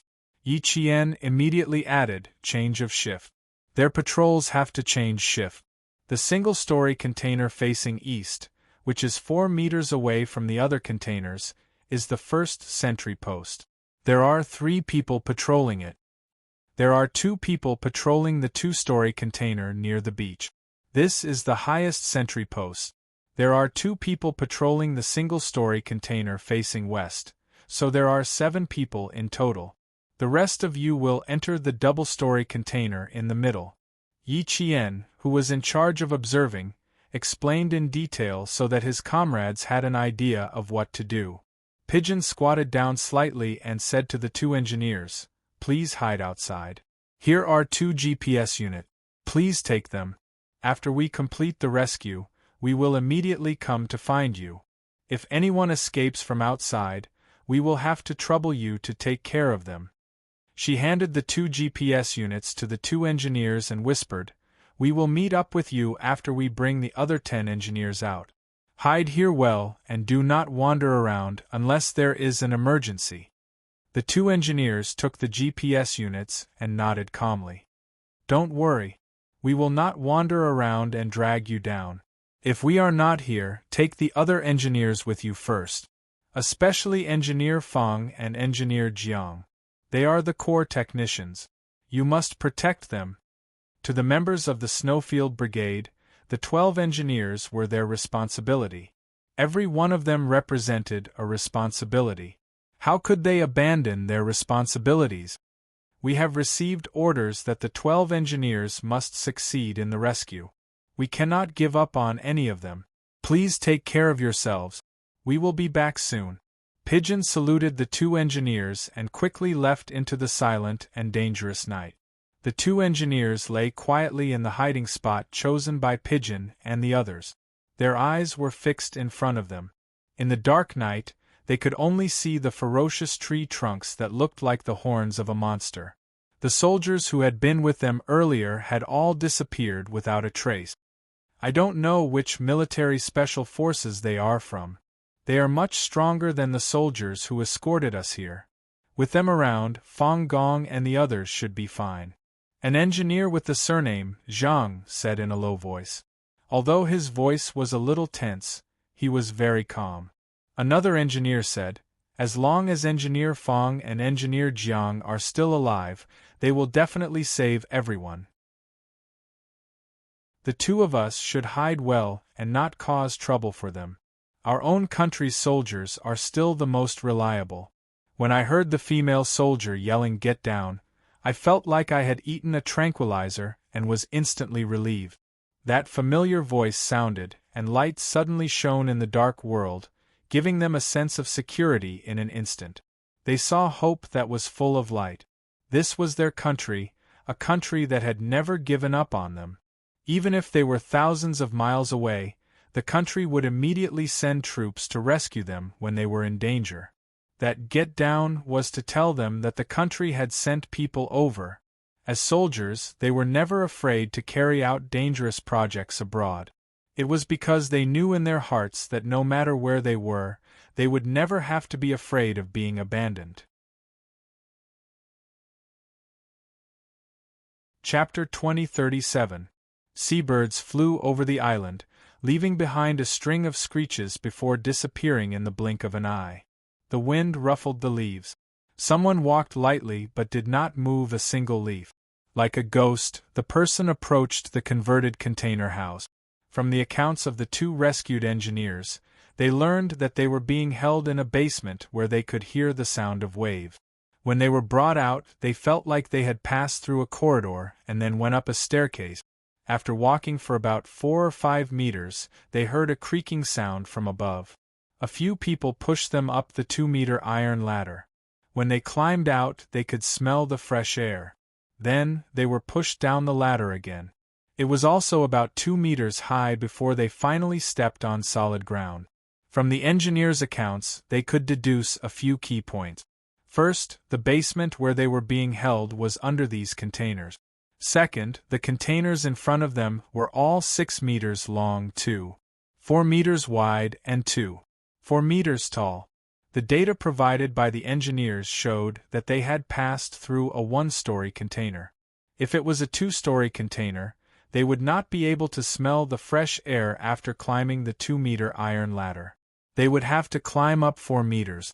Third, they focused on finding containers that had a single exit at the top and had a ladder. Based on these points, the 10 people were divided into 2 teams, A and B. Yi Qian, Bai He, and the others were in charge of clearing out the patrol targets and providing security. Team A was in charge of approaching the single-story container to clear out the targets and find the specific location of the engineers. Yi Qian and Bai He were in charge of the single-story container that was slightly further away. She carried her rifle on her back. Unlike Bai He, she did not pull out her dagger. Instead, she revealed the silver wire that she had been using as an accessory recently. It had been a long time since she let it out for some fresh air. Tonight, she would let it play to its heart's content. When the silver wire was straightened, it flashed with a cold light. Her partner, Bai He, could not help but look sideways. She was holding something in her hand? I'll go up, you go to the side. Yi Jian pointed up and then pointed to the side. Wearing the night vision goggles, Yi Jian communicated with the white crane with sign language. 2 against 3, okay? Less than 3 meters away from the 2 of them, 3 armed men were walking back and forth on top of the containers. These were the targets that Yi Qian and Bai He needed to take care of. The white crane pointed at Yi Qian and stuck out 2 fingers. You'll take care of the 2 above? There's one on my side. Yes. Yi Qian nodded. Then, she tugged at the silver wire in her hand. I have this. It's easy for the 2 of us to deal with it. What is this? Bai He could not help but widen his eyes. Through the night vision goggles, he could only see something that looked like a long string. It was definitely not a thread. A thread could not possibly emit a cold light. That was Yi Qian's secret weapon. On the battlefield, the most trustworthy people would always be their own comrade. Bai He did not raise any questions and nodded in agreement. The silver thread was a weapon that was even more useful than a combat dagger. As Yi Qian grew stronger, he could better utilize the silver thread's invisible killing power. The silver thread silently wrapped around the neck of one of the targets. Before the target could realize what was going on, something cold instantly tightened around his neck. The strong tightening force caused him to panic. Holding his gun, he struggled to pull out the thing that was strangling him. The other 2 men noticed that their companion was acting strangely. They raised their guns cautiously and placed their fingers lightly on the triggers. One of the men asked, "Hey, what's wrong with you?" Chapter 2038. The only reply he got was the struggling woo-woo of his companion. The man who asked the question approached him with a gun. Another man was sweeping the area with his gun. He had already loaded the gun and was just waiting for the trigger to be pulled. Woo-woo! The man whose neck was being strangled struggled with all his might. His hand even scratched his neck until it bled, and the gun fell out of his hand. In the eyes of his companions, he was like a patient who had a sudden illness. At this moment, Bai He took advantage of the fact that the man who was sweeping the area with his gun had his back facing her. She took a big step forward and threw the man off the container.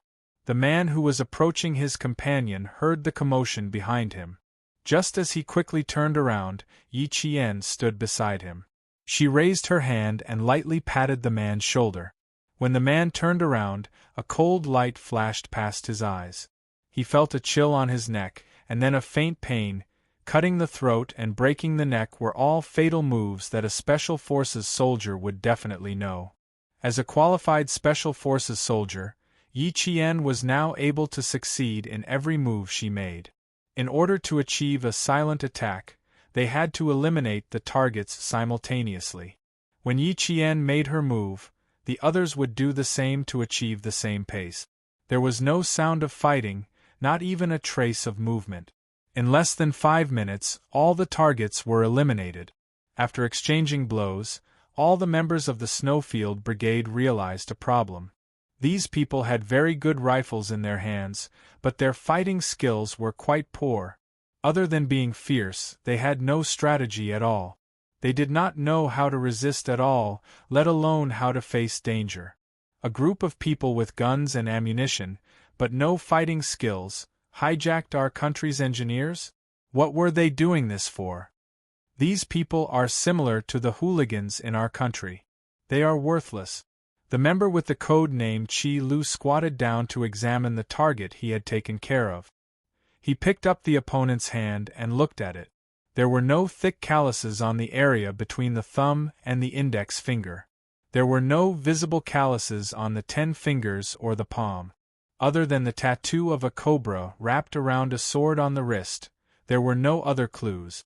These people are just hooligans. They look powerful, but in reality, they are just using their M16s to scare people. Without this gun, they are nothing. After taking care of all the targets, the members of the Snowfield Brigade did not sweat at all.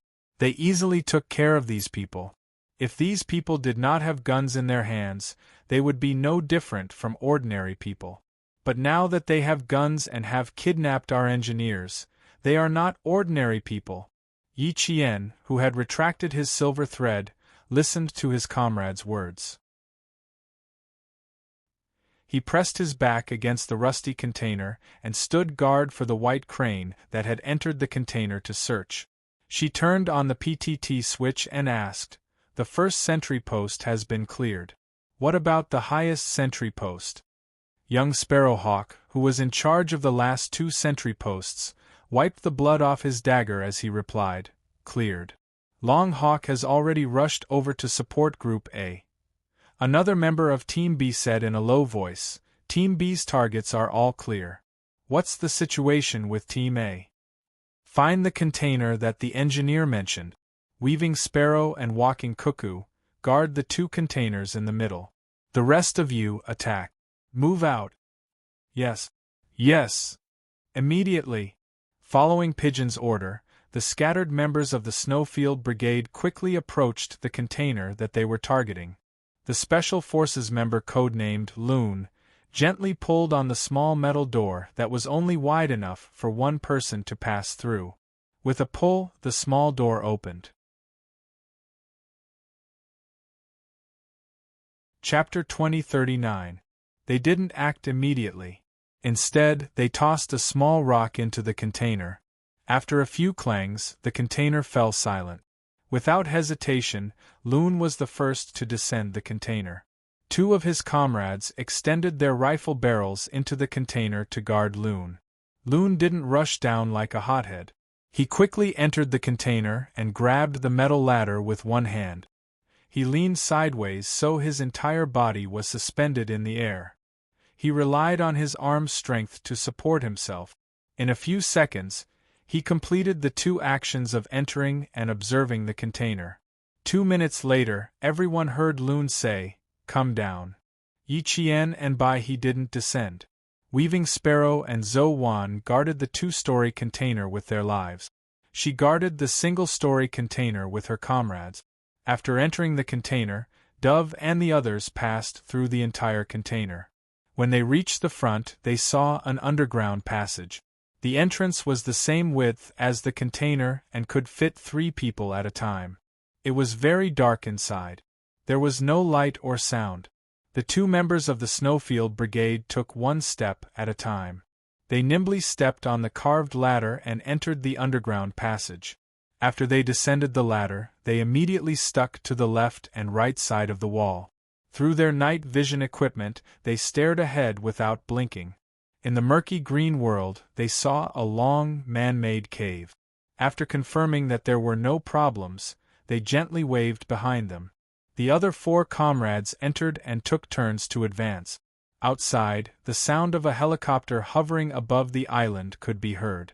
Yi Qian, Bai He, Weaving Sparrow, and Zhou Wan's expressions turned cold. Even though they hadn't seen the helicopter yet, they reacted quickly and immediately found a new hiding spot. The sound came from afar. It was obvious that the helicopter was coming in their direction. Dove. What's the situation inside? The situation outside has changed. A helicopter is coming. Yi Qian, who had hidden well, immediately contacted Dove, who had entered the underground passage. Then, she saw the helicopter fly into the sky. An extremely strong beam of light shone from the helicopter onto the top of the second-story container that Weaving Sparrow and the others had been guarding. Suddenly, someone came out of the second-story container and stood on top of it, waving at the strong beam of light. Yi Qian and the others looked from the helicopter to the person waving at them. At this moment, the 4 of them were thinking the same thing. That was why they said the same thing at the same time. This person is the next target to be dealt with. The person on the helicopter saw that someone had responded. He retracted the beam of light and flew forward. Weaving Sparrow and Zhou Wan didn't give the person a chance to look around. The helicopter retracted the beam of light and flew forward. 10 engineers. This news was like a punch to everyone's heart. In an instant, their hearts ached so much that even breathing was painful. Watching the helicopter slowly descend, Yi Jian closed her eyes gently and suppressed the pain in her heart. She said in a low voice, "Retreat immediately. Get." Suddenly, a dull thud came from the top of the 2 highest containers. Yi Jian, who had been guarding the surroundings, cut off the call. She needed to go support GK and Zhou Wan. Chapter 2040. The atmosphere suddenly became tense. Bai He entered the communication channel and quickly reported the situation outside. The incoming helicopter has alerted the people in the container. Someone has climbed out to help the people in the helicopter. Let's take care of these people first. We'll cover for them. You guys take the engineering team and leave. The situation on the battlefield was always changing. Once they found the engineering team, there was no need to stay. They had to leave immediately. Bai He didn't mention that the target Weaving Sparrow went to take care of was a tough nut to crack. It wasn't as easy as the previous target. There were still a few targets who managed to dodge Weaving Sparrow's killer move. They even created a commotion on top of the container and alerted the people inside. Yi Qian saw this and immediately went to help. This time, it wasn't about punching and kicking. Yi Qian ran over and saw someone poking out with a gun. She didn't hesitate to take out her handgun. Bang! She shot the target in the head. On the other side, Zhou Wan was only a second slower than Yi Qian.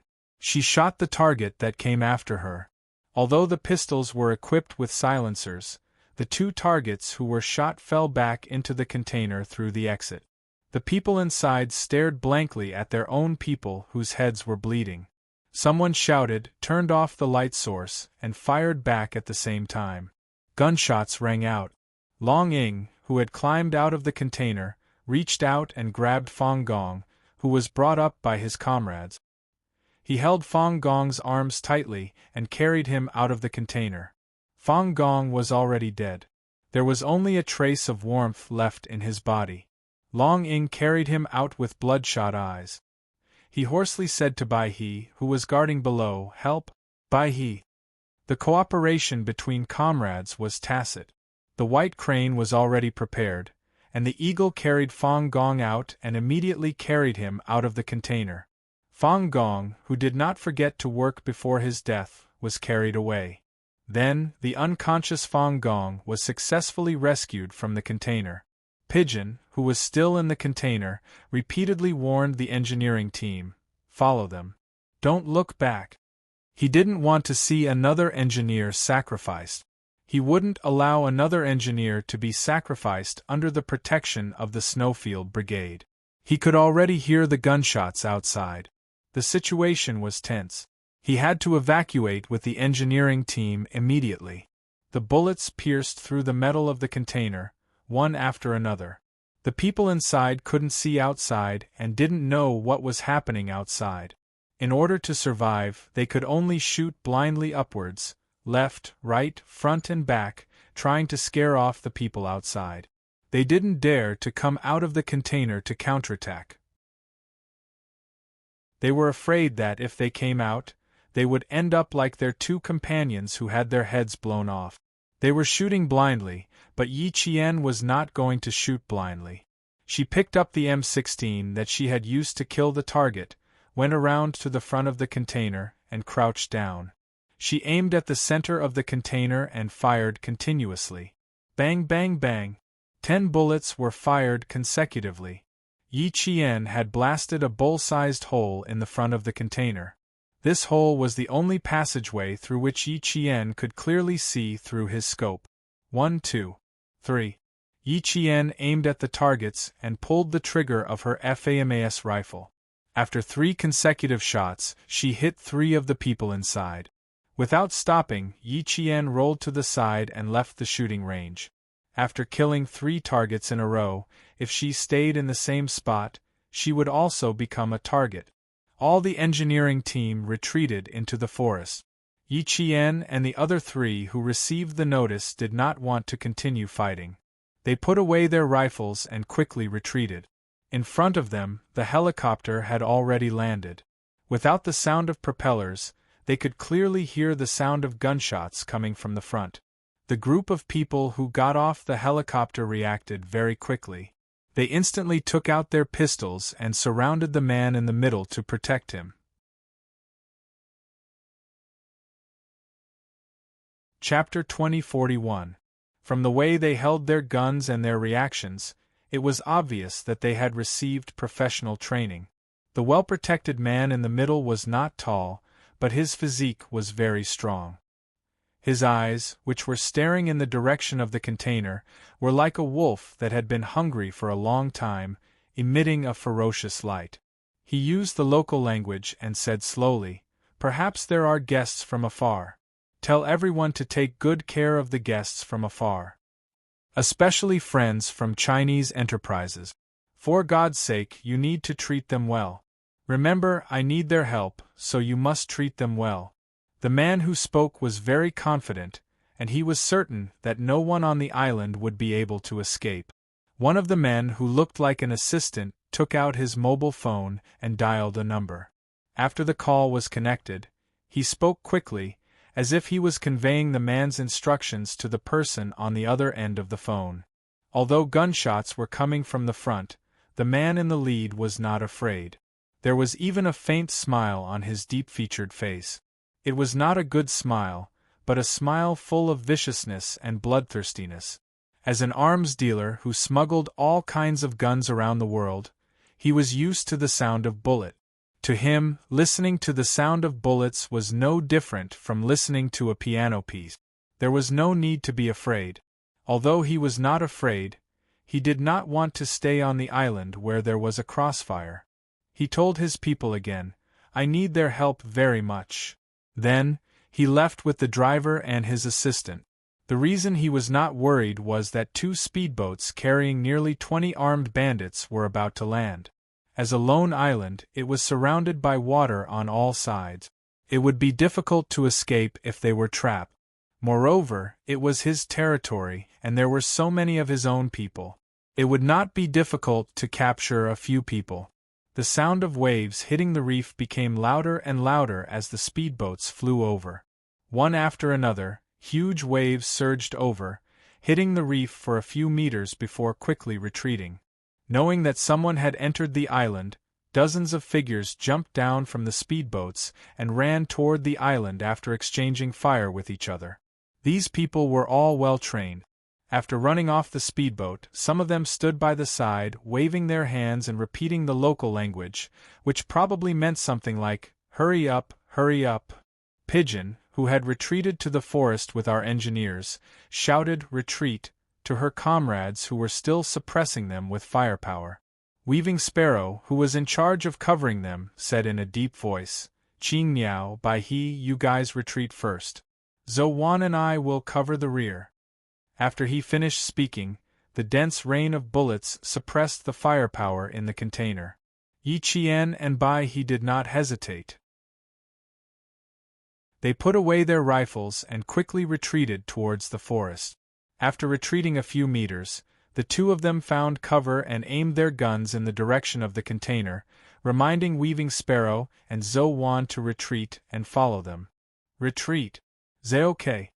Zhao Ke, who was slightly behind, signaled for Zhao Ke, who was at the front, to retreat first. Weaving Sparrow did not hesitate. She put away her rifle and rolled several times on the ground, avoiding the bullets that streaked across the darkness. She retreated from the first position. In order to prevent the people in the container from rushing out, they had to take turns retreating. The sound of their comrades communicating with each other constantly came from the radio.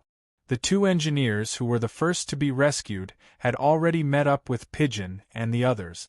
They did not even have time to celebrate.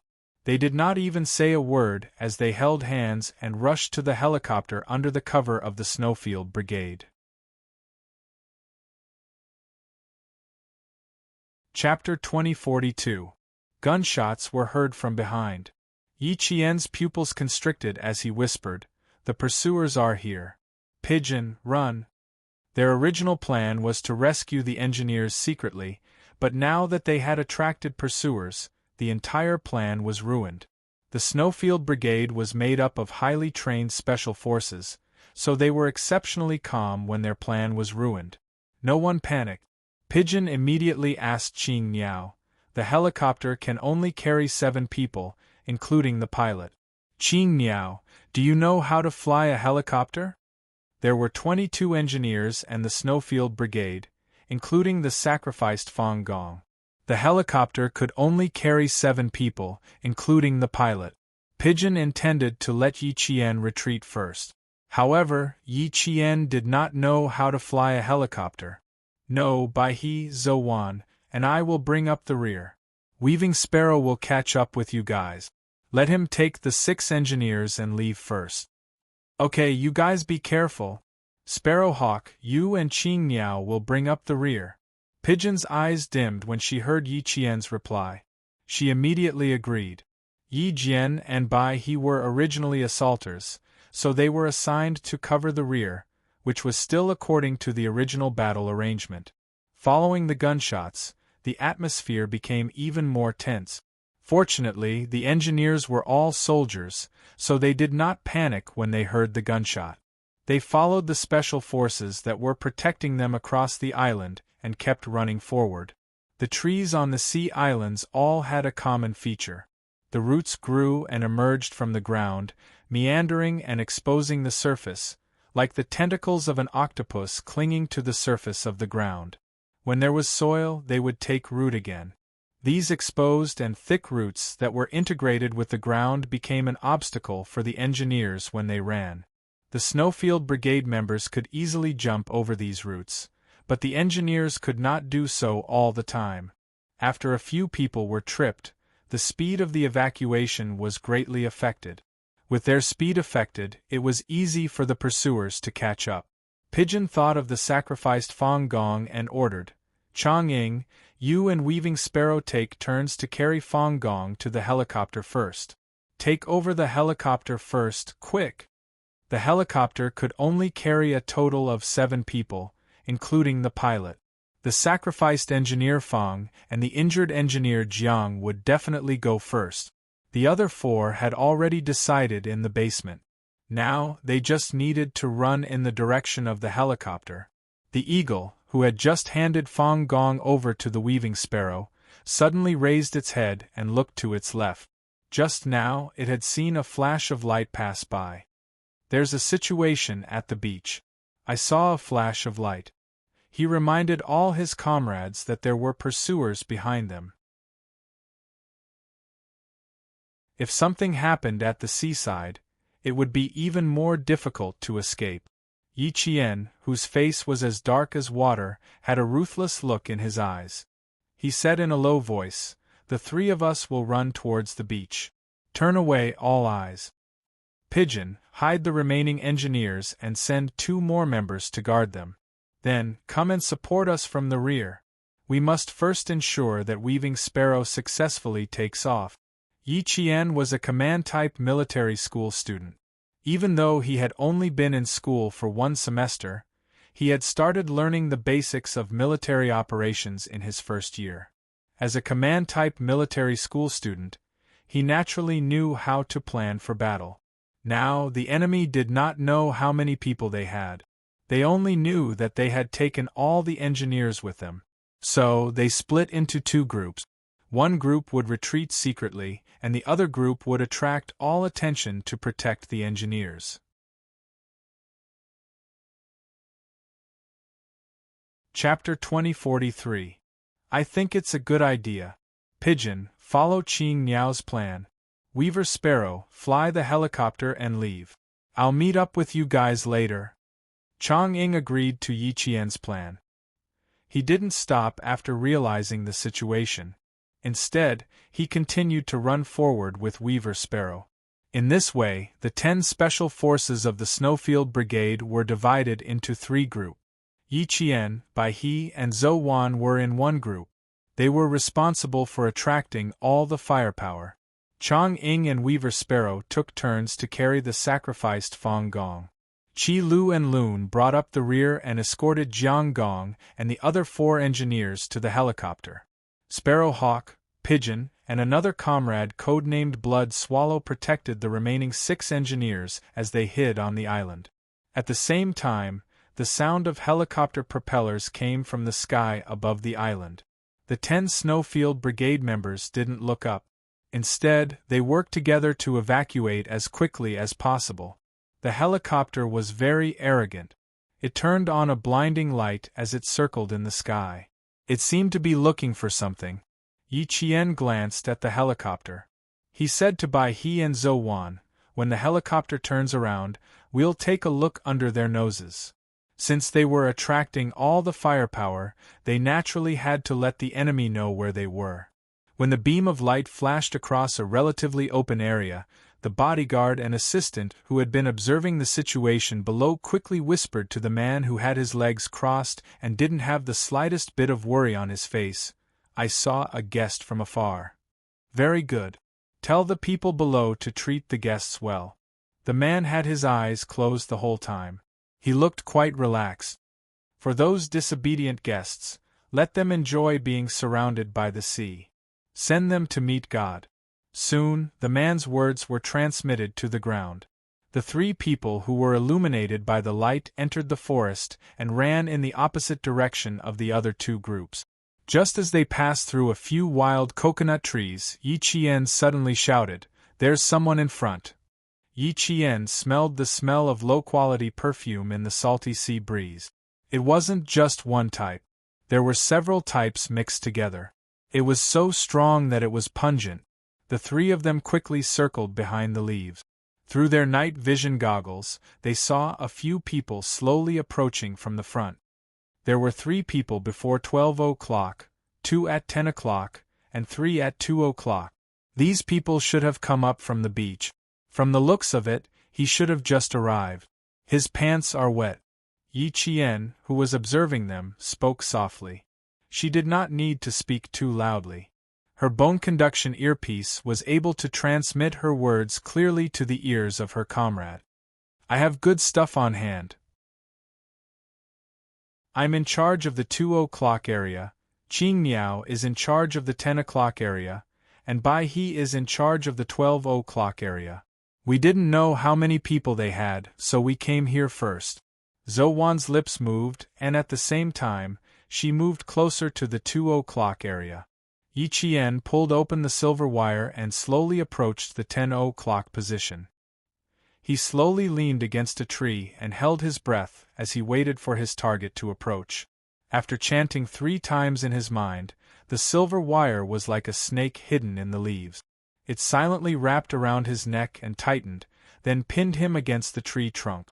Yi Qian, who had 1 foot on the tree trunk, used all his strength to tighten the silver wire.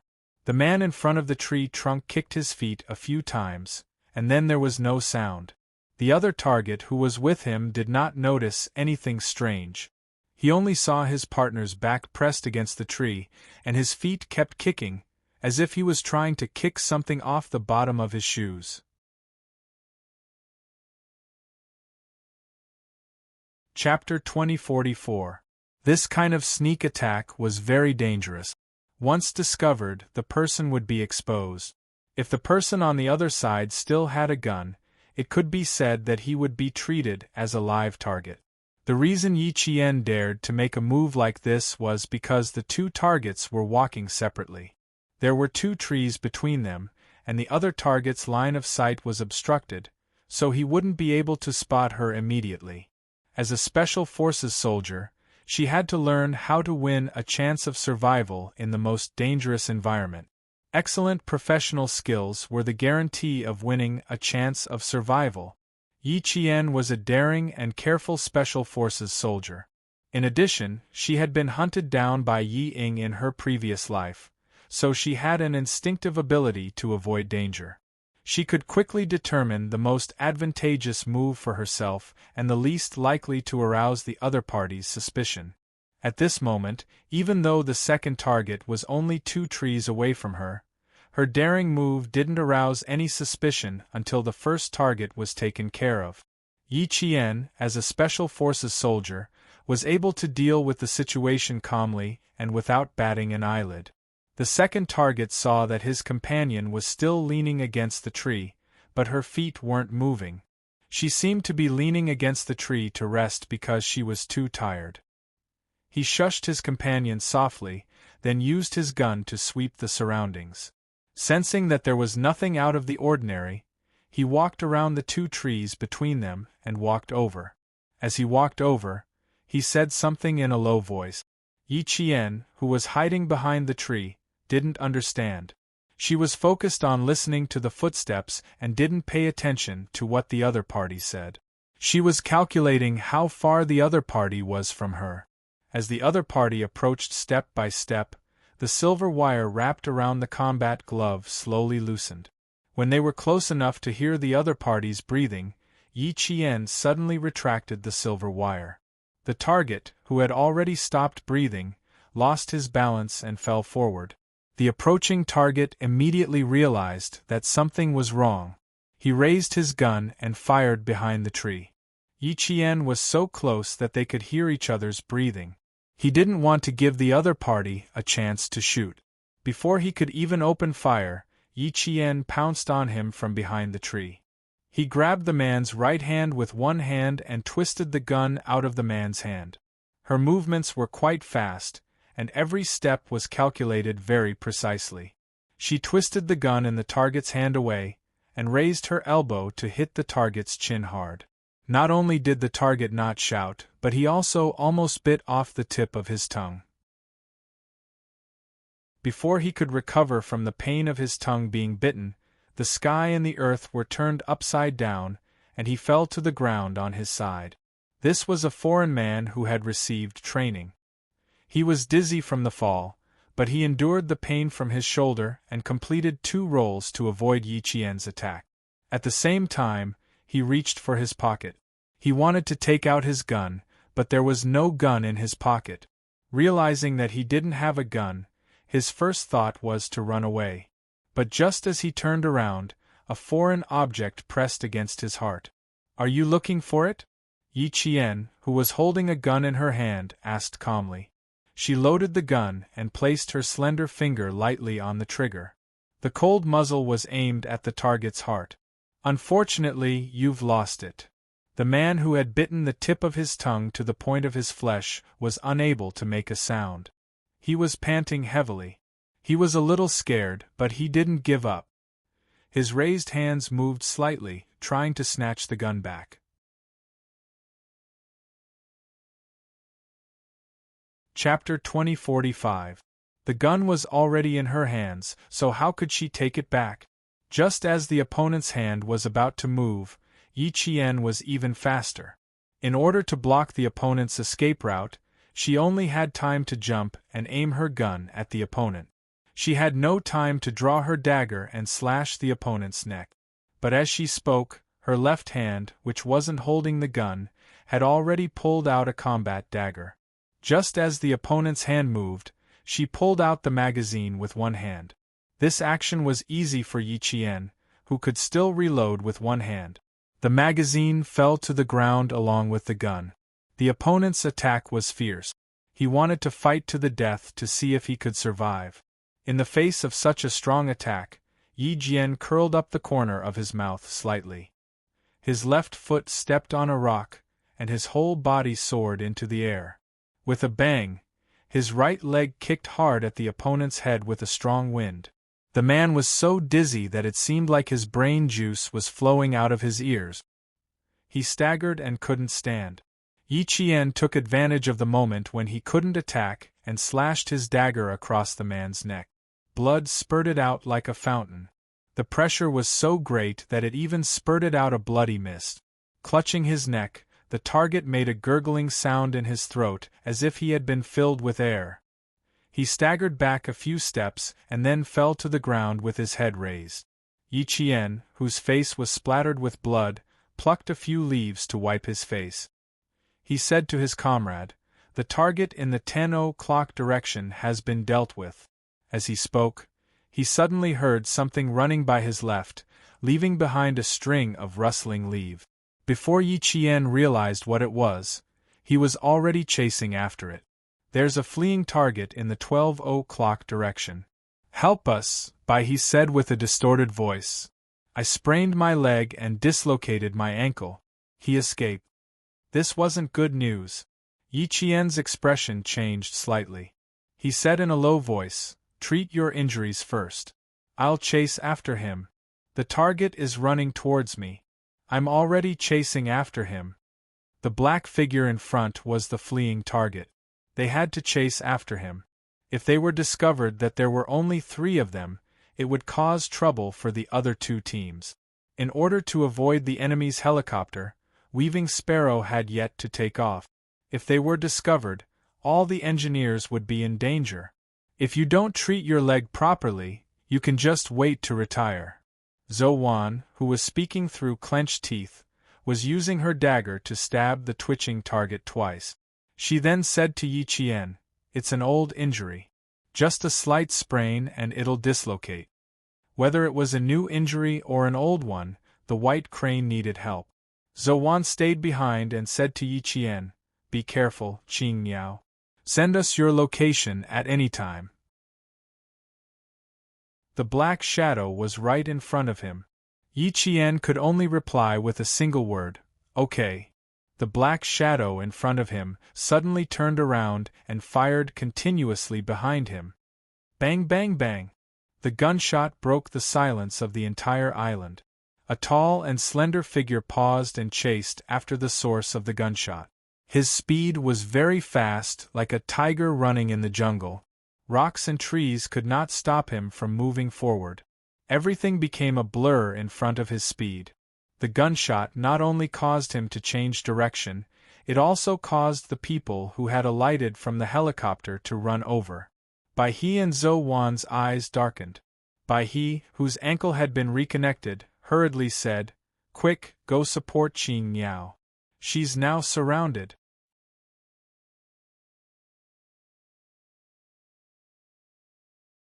Chapter 2046. Just as Bai He and Zhou Wan had said, Yi Jian had already become the target of the encirclement. There were about 20 people on the 2 speedboats, and they had only taken care of 7 of them. There were still about 10 people scattered nearby. The gunshot sounded like an emergency call for everyone to gather, and more than 10 black figures surrounded them. Yi Qian, who had dodged the shots, knew that she was in danger. Since the enemy had already opened fire, there was no need for her to hold back anymore. The moment she dodged, the enemy slyly dashed a few meters away. Yi Qian's eyes were locked on the black figure in front of her. Listening to the sound of the black figure running, she chased after it like an arrow released from a bow. The target was clearly more professional than the one Yi Qian and the others had taken care of before, but it still couldn't be compared to a special forces soldier who had undergone rigorous training. After running for about 10 minutes, the target's stamina plummeted, and his agility and reaction speed were obviously not as good as before. Yi Qian was communicating with Bai He and Zhou Wan. The target is running in the opposite direction of the two groups, which is exactly what we planned. You two continue to attack from the shadows, but I'll come out in the open. Although it was a little inappropriate to attack from the shadows, for the safety of the engineers, it was worth the risk. From the moment the three of them intentionally allowed themselves to be swept by the helicopter's beam, they were already taking a risk. The two of us are about 100 meters away from you. We found 3 targets. Qing Miao, the two of us won't be able to support you in time, so be careful, Zhou Wan reminded her in a low voice. There were a lot of targets to take care of, so she would have to fight alone. Roger that. Yi Qian, who had been watching the black figure disappear behind the leaves, adjusted her breathing, answered calmly, and jumped down from a rock. When she landed, she was in a half-squatting position, but she quickly rolled twice and hid behind the roots of a tree. Bai He and the others had found 3 targets. On her side, other than the targets she was following, 2 more black figures entered her line of sight. From their movements, it seemed like they were searching with guns. Yi Qian, who had hidden well, exhaled softly and slowly adjusted the focus of her rifle. She didn't want to shoot with the rifle in her hand, so she planned to use her handgun. The target was very close, so shooting with a rifle would be overkill.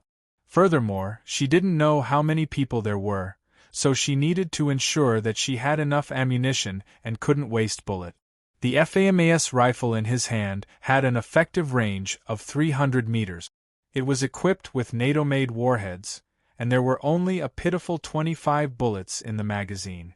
However, the FAMAS rifle had a very big advantage. It was quite effective when firing in 3 bursts. Now that there were only 2 targets, it was better to save the bullets and use a pistol instead. Unfortunately, the pistol in her hand could not fire automatically. She had to pull the trigger once to fire a bullet, but it was fast. The rifle in the other party's hand was a Canadian C-Series rifle. Its effective range and speed were much faster than the pistol in her hand. 2 targets meant that she had to fire 2 bullets. In order to prevent the other target from having a chance to fire when she fired the first shot, she needed to use a side jump to complete 2 consecutive shots.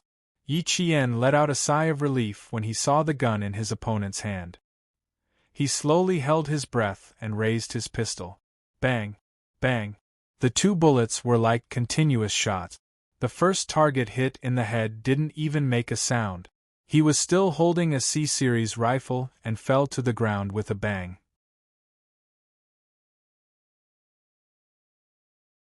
Chapter 2047. Although the second target reacted, all he saw was a shadow flying past him. Just as he was about to shoot, he heard something exploding in his chest. It was the bullet that pierced through his heart with great force. His beating heart was severely damaged, and its mission was interrupted. There was no chance for his opponent to slow down, nor was there any threat to his consciousness. 1 second he was breathing fresh air, and the next second he was facing death. Yi Qian, who had fired 2 shots, was the first to fall to the ground with his right hand. By the time the gunshot disappeared, he had rolled 2.5 times on the ground and was leaning against a tree. He was panting slightly. The gunshot wasn't loud. It was as low as the sound of a drum being struck twice. It didn't have any frightening power. Even the smell of gunpowder was blown away by the salty sea breeze. In less than a minute, it was blown away without a trace by the sea breeze. Yi Qian, who heard the sound of someone falling to the ground, didn't immediately come out to check. Instead, he leaned against the tree quietly. He counted to 5 in his heart before he left. The black figure, who had fled at least 50 meters away, ran too fast. He didn't hear the footsteps behind him. He cursed under his breath and sat on the ground with his hands on his knees. Before he could relax, a cold voice came from behind him. "Stand up." The person who spoke pressed a hard object against his temple. "Put down the thing in your hand. Otherwise, I can guarantee that the thing in my hand will not be polite to you." The voice was low and slow. It was obviously a threat, but there was an indescribable elegance to it. It made people's hair stand on end. "God!" The black figure, who was so shocked that he almost peed in his pants, breathed a sigh of relief when he heard the voice. Even his tense shoulders relaxed. "This damn Hawaii. One day I'll send you to God." The Western man who looked down on you Hawaii could only curse in his heart. It was stupid to get angry at his own people. Even though he knew that it was stupid to get angry at his own people, he couldn't let go of the prejudice in his heart. He shouted in English with a heavy accent, "Jack, where did you come from?" His head tilted to the side, and the frightening gun barrel hit his forehead.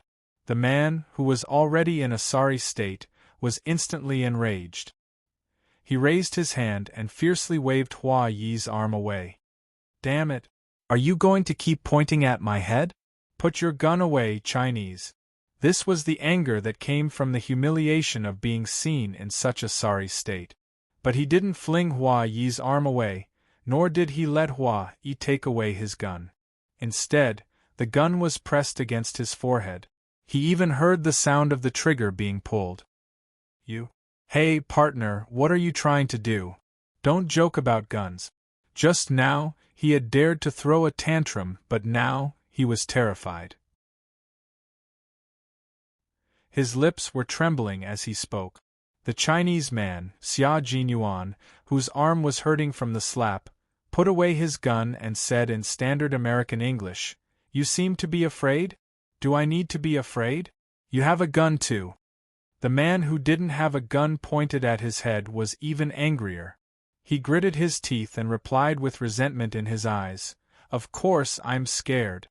If it were you, you would have been killed by them long ago, just like this."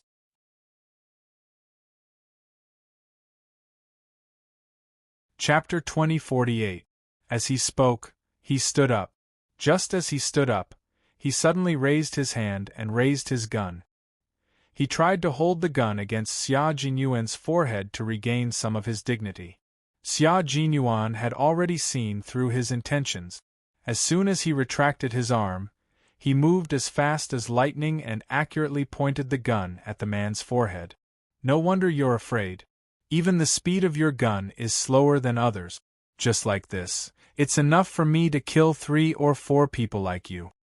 Having a gun pointed at one's forehead was a scary thing, no matter how close they were. What's more, this man didn't have a good relationship with Xia Jinyuan, so he was even more afraid. The man who had lost his arrogance stammered, "Yes, I'm very afraid. So, partner, we need to work together." "Yes, we need to work together. I don't know where they came from, but they're very, very powerful. There were 8 of us, but I was the only one who escaped from them alive. They were very fast. If I hadn't reacted fast enough, I would have been killed like Bieber." There was nothing more terrifying than watching one's partner get killed. If he hadn't escaped fast enough, he might have died like Bieber. "Jack, we can't waste any more time. We should find other people. By the way, why are you alone? Where are the others? Where did they go?" In order to make Xia Jinyuan move the gun away from his forehead, the man who was trembling in fear kept talking, trying to get closer to Xia Jinyuan by talking. Hearing light footsteps about 3 meters away from him, Xia Jinyuan covered the man's chattering mouth and chuckled coldly. "Shut up if you don't want to die. Someone is coming." The man was so scared that he didn't even need to cover his mouth, and automatically shut up. From the left came the rustling sound of leaves brushing past. Under the dim light of the sky, through the sparse trees, he saw 3 black shadows walking with their backs bent. "All right, we'll wait here. We'll wait here. You take this side, I'll take this side." climb up the tree. It sounded like they were lying in ambush for someone to come. The man who was with Xia Jinyuan was overjoyed because the three of them were none other than his own people. Boris, it's Boris's voice. That's great with them, we don't have to be afraid of those people chasing after us. He was very happy, so happy that his face showed joy. He even wanted to raise his voice to greet them. However, Xia Jinyuan's words almost shut him up. Do you think the three of them are a match for those people? If so, you can say it at once.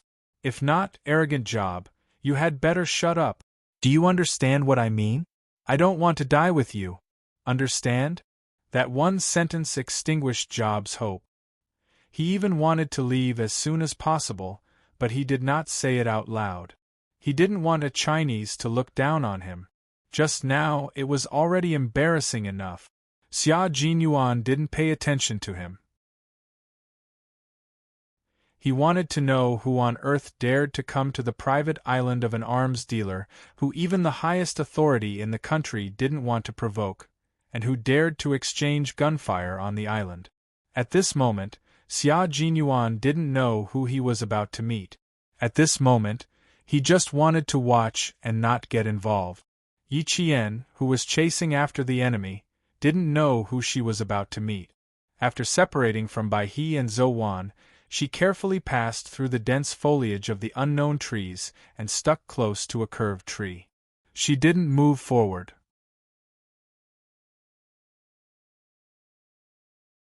Chapter 2049. There was danger ahead, so she couldn't go straight ahead. She had to take a detour. It was dangerous to fight alone without support. She could only rely on her own abilities to solve the problem. She could only rely on herself to solve the problem. No one would tell her what to do, and no one would appear when she was in danger. Yi Jian, who was very clear in her heart, moved very carefully. She instinctively sensed the danger and immediately changed her direction. Instead of going straight ahead, she took a detour. With the help of Phelan's equipment, Yi Qian kept her rifle trained. She looked through her night vision goggles, searching for her target in the monochromatic green world. She heard GK's voice in her earpiece. 35 degrees north latitude, the wind is from the southeast. The pilot's code name is G Quebec. The Bell 407 helicopter will take off at 11:20 p.m. local time. Roger, roger. Take off immediately. Take off immediately. Take off at 11:23 p.m. local time. Take off successfully. GK finished her conversation with Pigeon. The rest of the team listened to the conversation and smiled faintly. SH*T, that's our helicopter. Did the guy who flew it take it away? D*MN, where did they all go? Does no one know what happened? A bearded man cursed on his phone. He made several calls in a row. Every time he made a call, he scolded the person who answered it. Who the hell took the helicopter away? Hurry up and go see what's going on. D*MN, you'll die a horrible death. You've angered the boss, so you'll all die a horrible death. Even the helicopter had been taken away. They didn't need him to remind them. They knew that it would be difficult to explain things to their boss. I know we'll die a horrible death, including you. You too. If you have the time to scold us, why don't you go see what's going on? Also, we don't know the pilot of the helicopter. Goodbye. The man who answered the phone was livid. He also scolded back. Bang bang bang bang. Someone fired directly at the helicopter that was taking off, trying to shoot it down and make it crash. Long Ing and Pigeon guarded the helicopter until it reached a safe altitude. When they heard the gunshots, they looked at each other and ran towards the source of the gunshot. On the other side, Yi Qian heard someone talking in a low voice. She slowly searched the area and saw someone lying on a tree through her night vision goggles. There was a rumbling sound of a helicopter flying overhead. Yi Jian, who had a faint smile on her face, pulled the trigger. Accompanied by a series of rumbling sounds, she shot the person hiding in the tree and made him fall from the tree. She only saw one of the three targets. When the other two heard the gunshots, their necks instinctively shrank. Then, they immediately raised the rifles in their hands and fired continuously. The dense bullets drew out streaks of fiery red as they pierced through the air. Bang, bang, bang, some hit trees, some hit rocks, and some passed through the lush foliage and landed somewhere unknown. Yi Qian held his breath as he rolled twice before crouching on the ground. He waited for the barrage of bullets to finish. Up ahead, quick! Not far away, Bai He and Zhou Wan heard the gunshots and quickly came over. In front of them was the Qing Niao. It must be the Qing Niao exchanging fire with them. The gunshots were very loud and attracted the attention of the bandits, who were still searching in the dark. Yi Qian, who was already surrounded, was exposed by the gunshots and became the target of a group of bandits. Over here. There's still someone here. D*MN. If we don't catch them, we'll all be in trouble. You're tuning in to the Phoenix Knights YouTube channel. Don't forget to subscribe and join us on this journey to catch the most captivating stories.